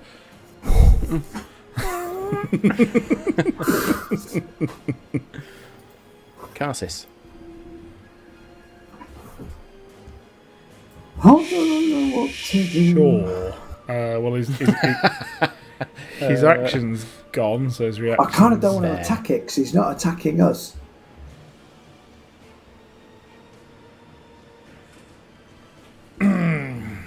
Do you think we'd hold the action still until it attacks?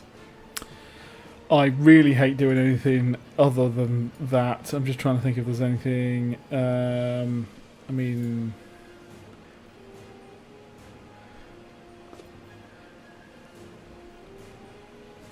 How does he?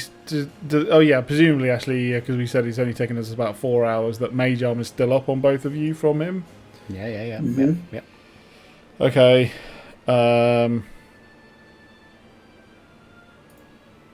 Does he? What about he goes invisible? Yeah, fuck it, go invisible. It's a good shout. Okay. Oh, okay. I mean, he's gonna use the same sort of level. It's either that or mirror image, and I'm pretty sure that invisible's probably more his style. Okay. Their style. Invisibility. Invisibility. That's presumably second level. It's the Second level. Yeah. Make me an Arcana check for Karsus, please. Will the prepared action they have already had still count if and when the dragon attacks? No. No, it's after this round, so it's gone, and so is his Until reaction. their Not that turn. that matters. Arcana check. Oh, you doing that, Danny? They have a Yeah. +7. +7. +7. What a... Come on. Natural 20 as well. So 27. Nice. So again, this magic surges out, and the Karsus, being the most attuned to magic here, being the person that has studied the raw form of magic and the way magic works in a scientific sense, they feel something. There's something subtly different about this land, but they go invisible, and I'm going to say with a natural 20, rather than invisibility, they cast true invisibility. Oh shit! Just out of interest, what's the difference between true and greater? I True am sight just can't see it. about to- I think.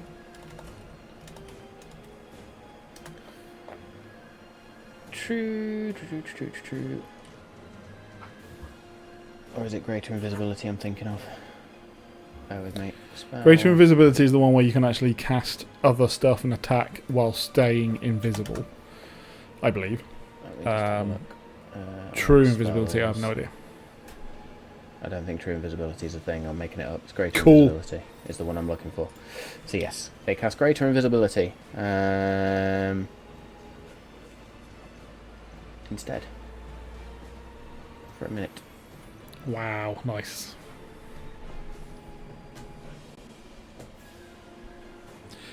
Very good. Anything else on Castus's turn?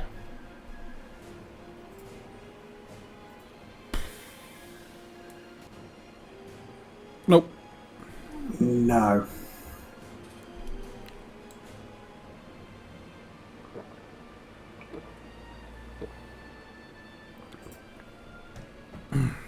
So, yeah, we'll have another legendary action, and again, the runes light up, and the eyes flash for a minute. Ooh,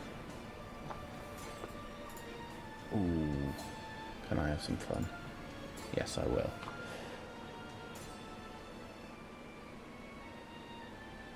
Okay, so we're going to treat Castus's spell as a 4th level spell, Nice. even though they've cast it at 2nd level because of the nature of this place. Yep. But there is this wave of magical energy that rolls off. Now I just need to check Dispel Magic. Is it an area of effect or...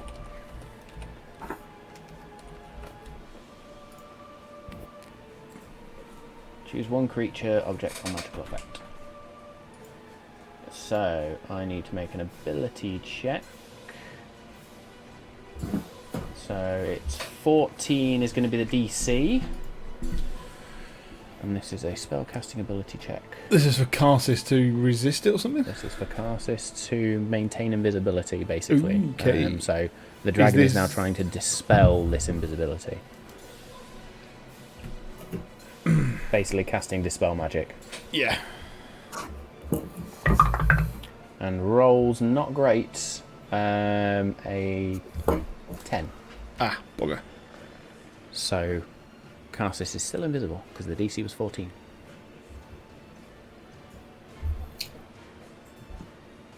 I believe that's the way that one works. Yeah. Cool. So that's fine. Sorry, he said bugger there, and that totally threw me off. So yes, the dragon sort of there's this pulse of gold arcane energy that comes off it, and it washes over the three of you. And again, just this subtle voice rolls out. Very good. Using the power here for your own. Lex. If he's cast a spell magic, does that impact me? Or is it just that Karsis? No. Targets one creature or... Good. Good. I will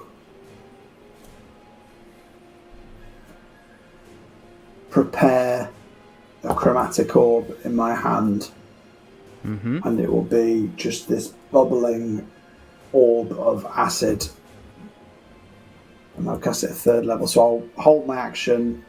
You're holding it? I don't want to attack you, but I'm ready. Oh, I don't want to attack you, but I'm ready. What is the test? Very good. So you hold that. Make me an Arcana check, please. Blows up in my face.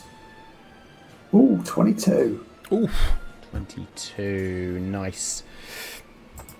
So that begins to roil and bubble. And you can feel the magical essence, the aura, the energy around you. I'm going to say with a 22, you don't have to chalk off this spell slot. Ooh. Oh. Ooh. I like this So you place. cast it for free, essentially.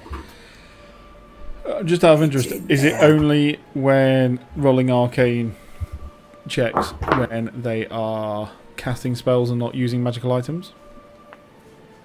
Cool. Nobody's used a magical You have to item. find out. Well, I was just thinking that actually the cloak is a magical item. So, in using its effect of putting the hood up.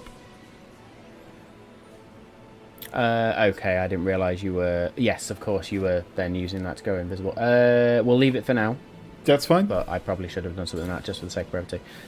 So, the dragon is then going to look towards you, Lex. The test is whatever I make it. And they are going to go 5, 10 to there. No, they're not. I'm going to just move to there. And then they are going to flick their tail out towards you. That is going to be a 26 to hit. Fucking hell. Yeah. There's no point using shield on that. But it's going to get chromatic orb to the face in return, so that's good. Mm-hmm.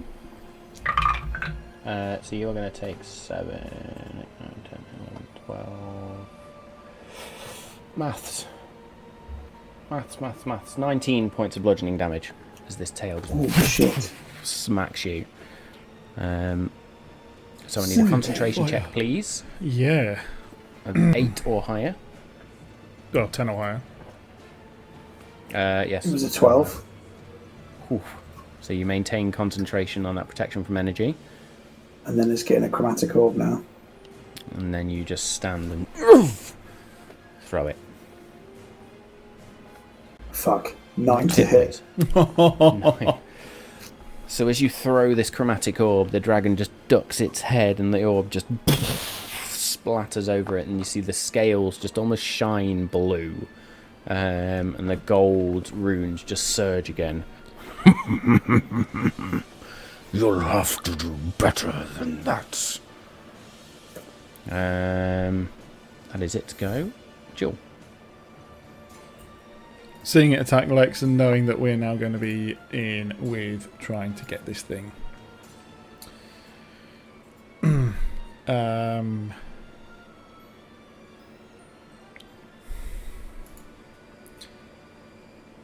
She's still frightened of it, which will mean that she has disadvantage.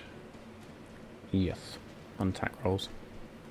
I believe, actually. Sorry, you can repeat the saving throw at the end of your turn. So I need a wisdom saving throw from both you and Cassis times 2, I believe.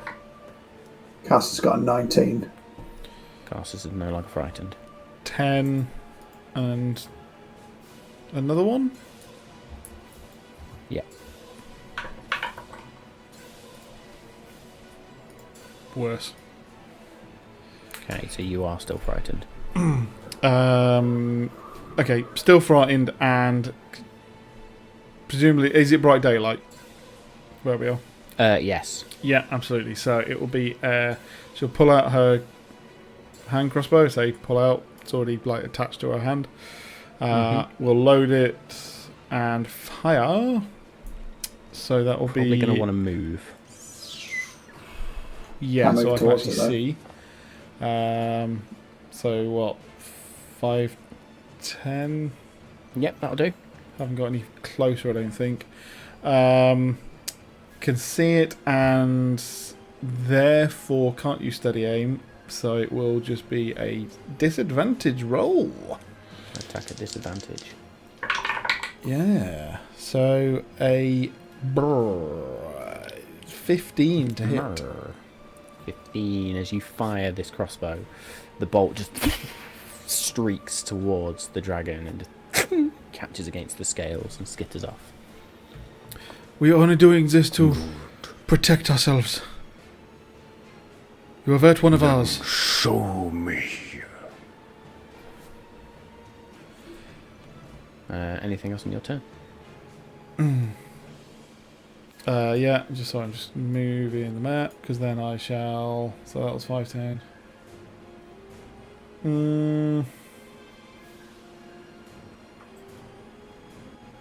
That's not very useful. And you can also do this.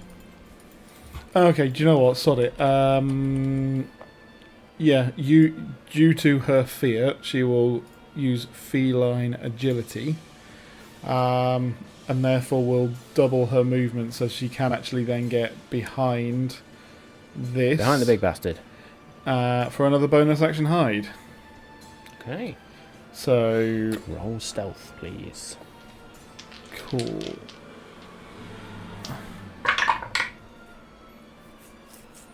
Another 24.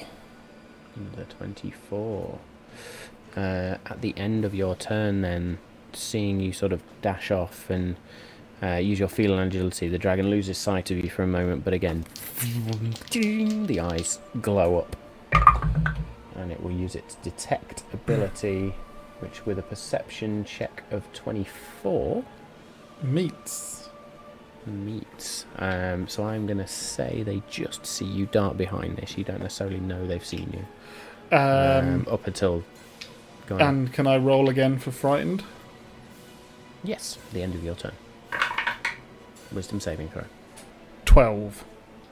12. Still not No. enough if you're still frightened. Wisdom saving throw 14, sorry. Wisdom 14. Still not enough. Cool. Still frightened. This is going to go well. At the end of your turn then, it is then Cassis' go. Now, Lex has been attacked, so it's now up to you what you want to do with Cassis. Right, song is Danny, on. what are we doing? Attack! Attack! We could do Tear of Sorrow with the bonus action, that other blade with the 2-weapon fighting. Yeah, I mean, he's not frightened. I was the only one who was frightened, I think. So... Oh no, Cassis rolled it off. Yeah. So, yeah. Yeah. Or we could Anything do else we can Wish also Cuts, do, like Precision. like the spell, the Precision Blade or Shadow Blade. It usually Yeah, we does could Shadow do Blade, the- doesn't it?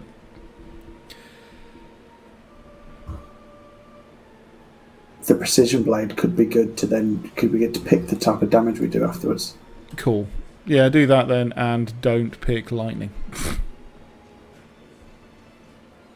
So it'll attack with Tear of Sorrow, Yep. which is a +8 to hit. Oh. Mm-hmm. It's kind of like actually. Which is 24 to hit. I do believe that hits. It does. So as Karsus just sort of streaks forward invisible, still invisible as well, and just slices across with Tear of Sorrow. Cuts in through the scales and across some of these golden runes, which sort of spark as Tear of Sorrow connects. Roll damage, please. 1d6 +5. Are you adding on the Precision Blade to that? That is 10 piercing damage, and then I will use Wisp's Cut Precision Blade as a bonus action spell. So 1 point of damage of... What do we think Carsus would do? Necrotic? I don't think they'd do Radiant. Psychic? Psychic. That's a good one. Psychic it is. Yeah. Okay, so 1 Psychic point of damage. Psychic. I think it does 2, doesn't it? In 5 foot radius sphere centered on the target, impacting for 1 point of each of the chosen damage 1 point. types. Choose Wait, a just number say of if types each. equal to your proficiency modifier, so you get to choose 3. Oh, wow. Okay. Oh, okay. So Psychic, So you 1 could point just of do psychic 3 damage, psychics. 3 right? Psychic, surely, yeah. has Yeah. to be separate. Okay. Okay. Necrotic and... 1 point necrotic, Is there a force one there or something? Yeah, why not a force Yeah. one? Yeah. Yeah, there you go. Yeah. 1 point of force damage. So as Cartus cuts through with Tear of Sorrow, and then there's these 3 sort of ethereal strikes that just each flash a different colour. Carsus would know that those strikes dealt the damage expected, no more, no less. Yeah, cool. Okay. Never release. You Right, picked okay. one well. Anything else Carsus wishes to do? They are still invisible. Do we attempt to get them to move away? Or is that a bit... I would move back out of range if we could, yeah. So they can't see us, so you might not get an opportunity attack, right? Will Well, it's just be a disadvantage, right? disadvantage. So, yeah, move casters away again then. Okay, so you move Carsus away. I'm going to attach that properly, because I'm not sure why it didn't attach. There we go. So you move Carsus away. The dragon, sensing something moving, it's going to take a swipe with the claws. At disadvantage. That was 22 or 13 with a natural 1, technically. So Plus 12 to hit, though. Fucking Shit. lucky there. Yeah, so that Damn. misses. Yeah, that's not great. so just breaks the floor. Interesting. Anything else on Carsus' turn? I think that's it, isn't it now? Oh, Bonus action, pretty action, happy with that movement, That, done. yeah, that's pretty good. Lex. I will rummage around in my bag of holding, Nutsack. pull out this orb which is swirling with black smoke. I'm going to chuck it at the head as I chuck the orb of smoke at the dragon's head to create a thick smoke distraction. Make me a ranged attack, please. So it'll be a D20 plus your dexterity modifier. Oof.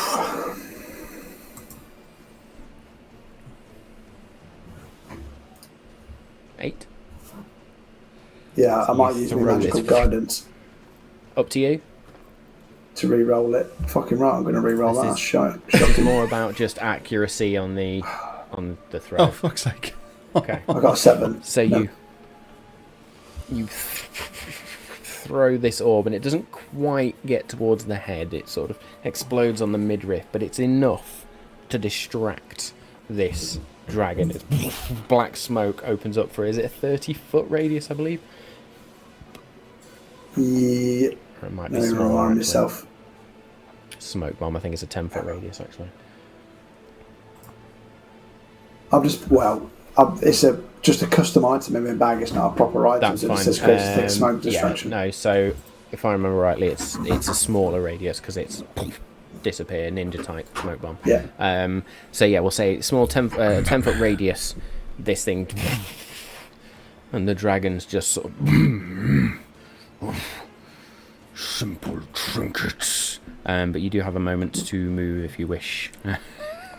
Just move your character, don't worry about the additions. I will sort the additions.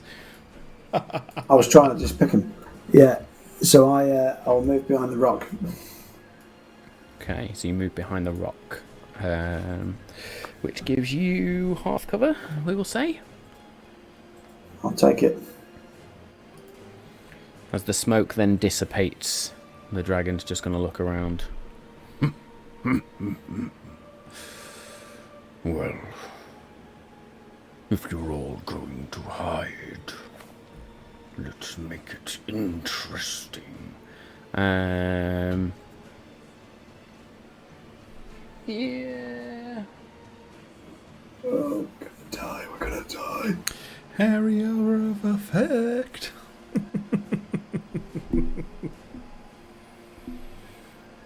It's not an area of effect, funnily enough. The dragon is going to pick a direction, so I need... How many is that? 3, 6, 9, 12. Let's roll a d12. Ah, gold. 5. 1, 2, 3, 4, 5. So it's going to literally send a bolt of lightning this way. As it just opens its mouth and... lightning just lashes across the ground, and you see it then connects with this mana stone here, magic stone thing, and you see the lightning then collects in it and just and it bounces once, twice, 3 times, 4 times, and there's just these small cluster of stones which all begin to glow now with this blue energy, brighter and brighter. But that's all it does. And that will be its go. Jewel.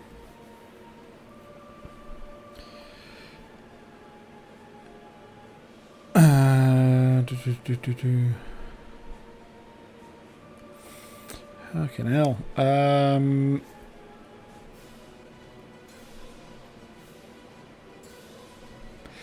Okay.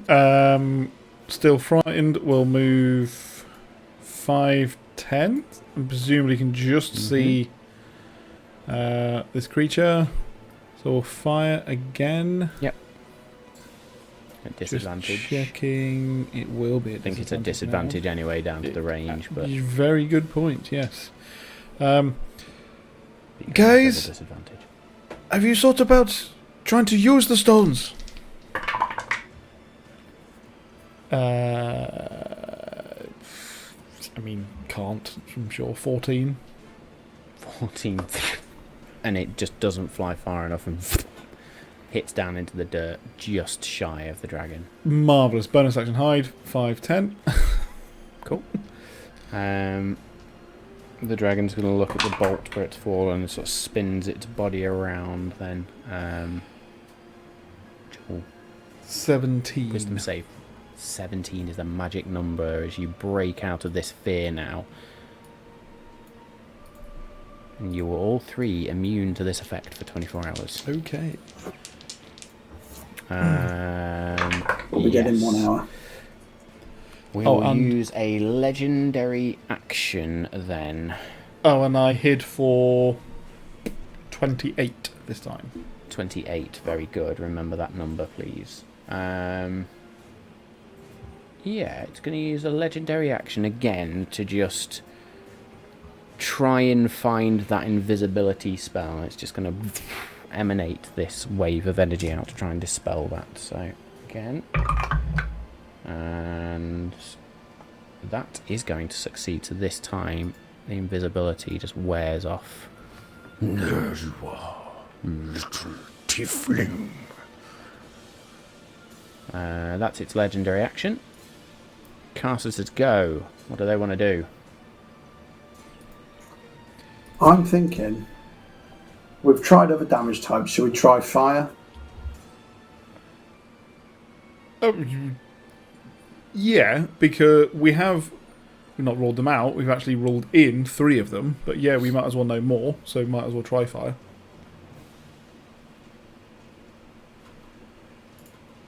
That's a cantrip. Also, don't have to use a spell slot as well. So +7 to hit with a fireball. Hit. Roll me an Arcana check, please. Oh god, he's also got +7 on Arcana. Happy days. Oh, 16 on the Arcana. 16 on the Arcana. Yep. Yeah, sorry. Yeah, But he did roll a natural 20 to hit. Fucking game. So 27 to hit. So the spell is cast as normal. You throw this firebolt, and with a natural 20, double that damage for me, please. 4d10 coming at you. Fire damage. 29 fire damage. 29 points of fire damage. Very good. Anything else on casters' turn?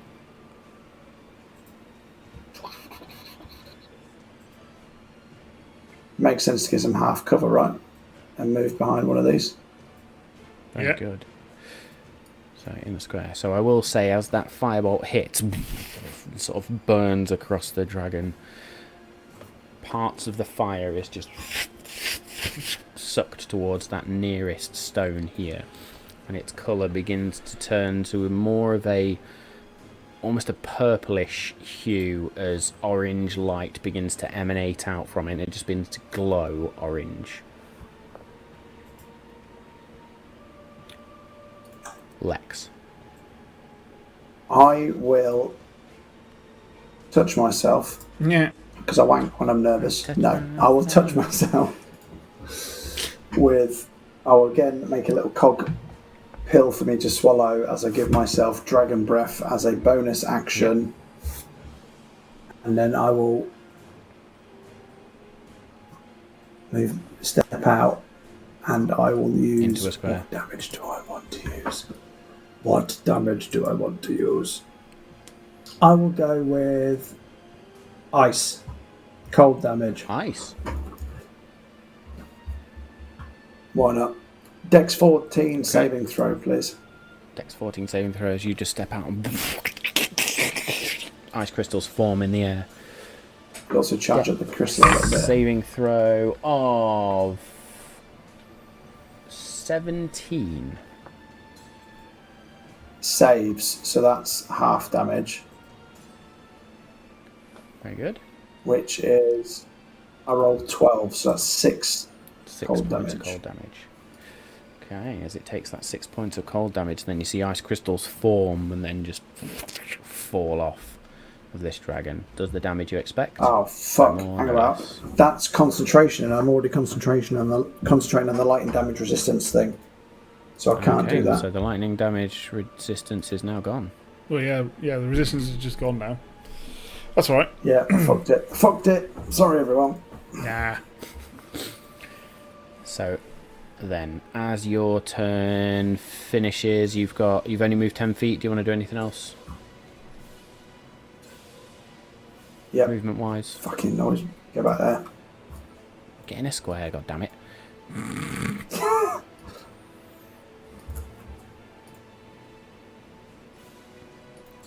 My tip for you to move in your cat is click on the very top of Lex's head, and that will move them around. Thank you. Very good. So then it is the dragon's go, and at this point the runes begin to glow very, very brightly.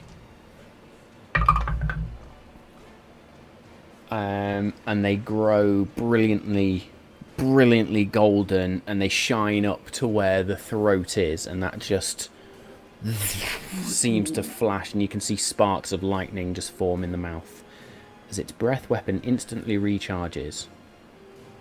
And then it is just going to stand and sort of rears up and roars and then lands down, and as it lands, that roar turns into a enough.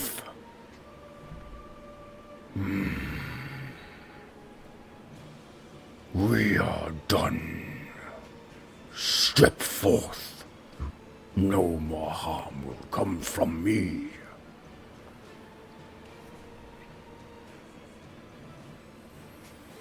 Are we all rolling insight on that or what? Yeah. Do you know what? 100%. Well played on that. Ooh, 21 insight from Lex. 21. Yeah, 12. Rolling bad. 12. Cass has got 9. What's this? 9. 9. Okay, so Lex, you peep your head round and you can see that the dragon itself has just settled down. Its wings are folded in. It's laid with its front paws sort of down. Its neck's just arched up, and it is laid there waiting, basically. So you get the impression that this dragon is now telling you the truth. Okay. Does that mean we pass the test? You have shown enough for now. Step forth. Joel's going to peek her head round the crystal to see what Lex and Cassus are doing. Okay. Who's next in the initiative order? Me. Joel. Joel. I'll give you the nod as if it's okay.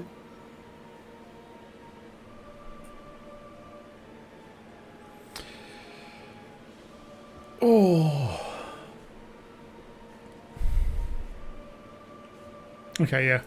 Cool. I mean, she doesn't want to waste anything fun, so we'll just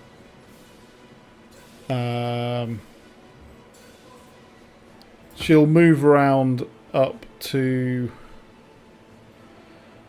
Karsus then, keeping an eye on the dragon, and will hold her action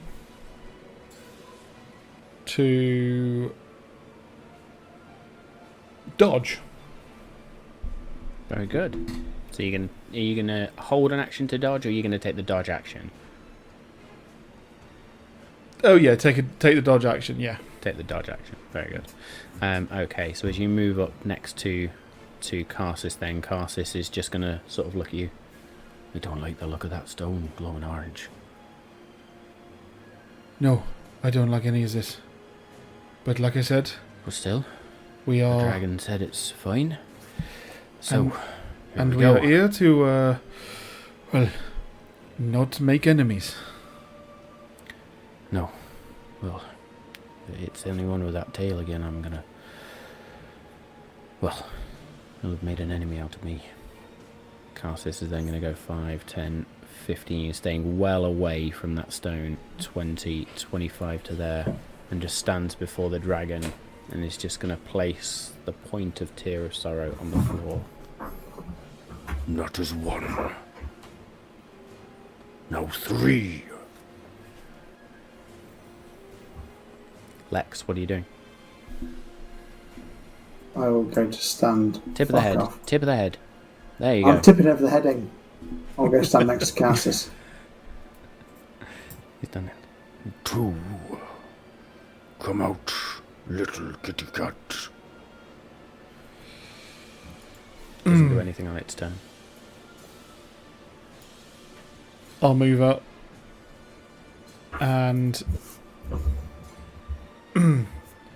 lower the hood and put the daggers back in the belt. Clip the crossbow closed.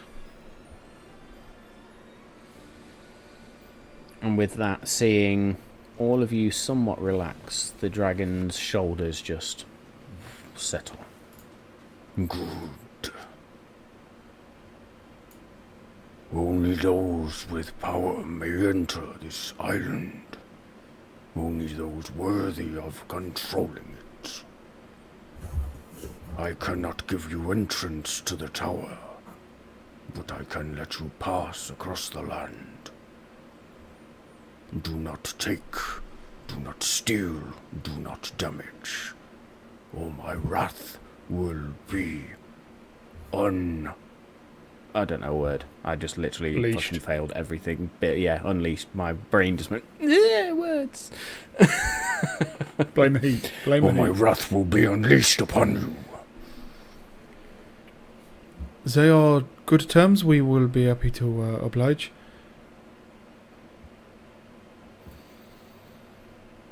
Is it When you just... reach the tower, tell them Zephyrath has tested you. Zephyrath?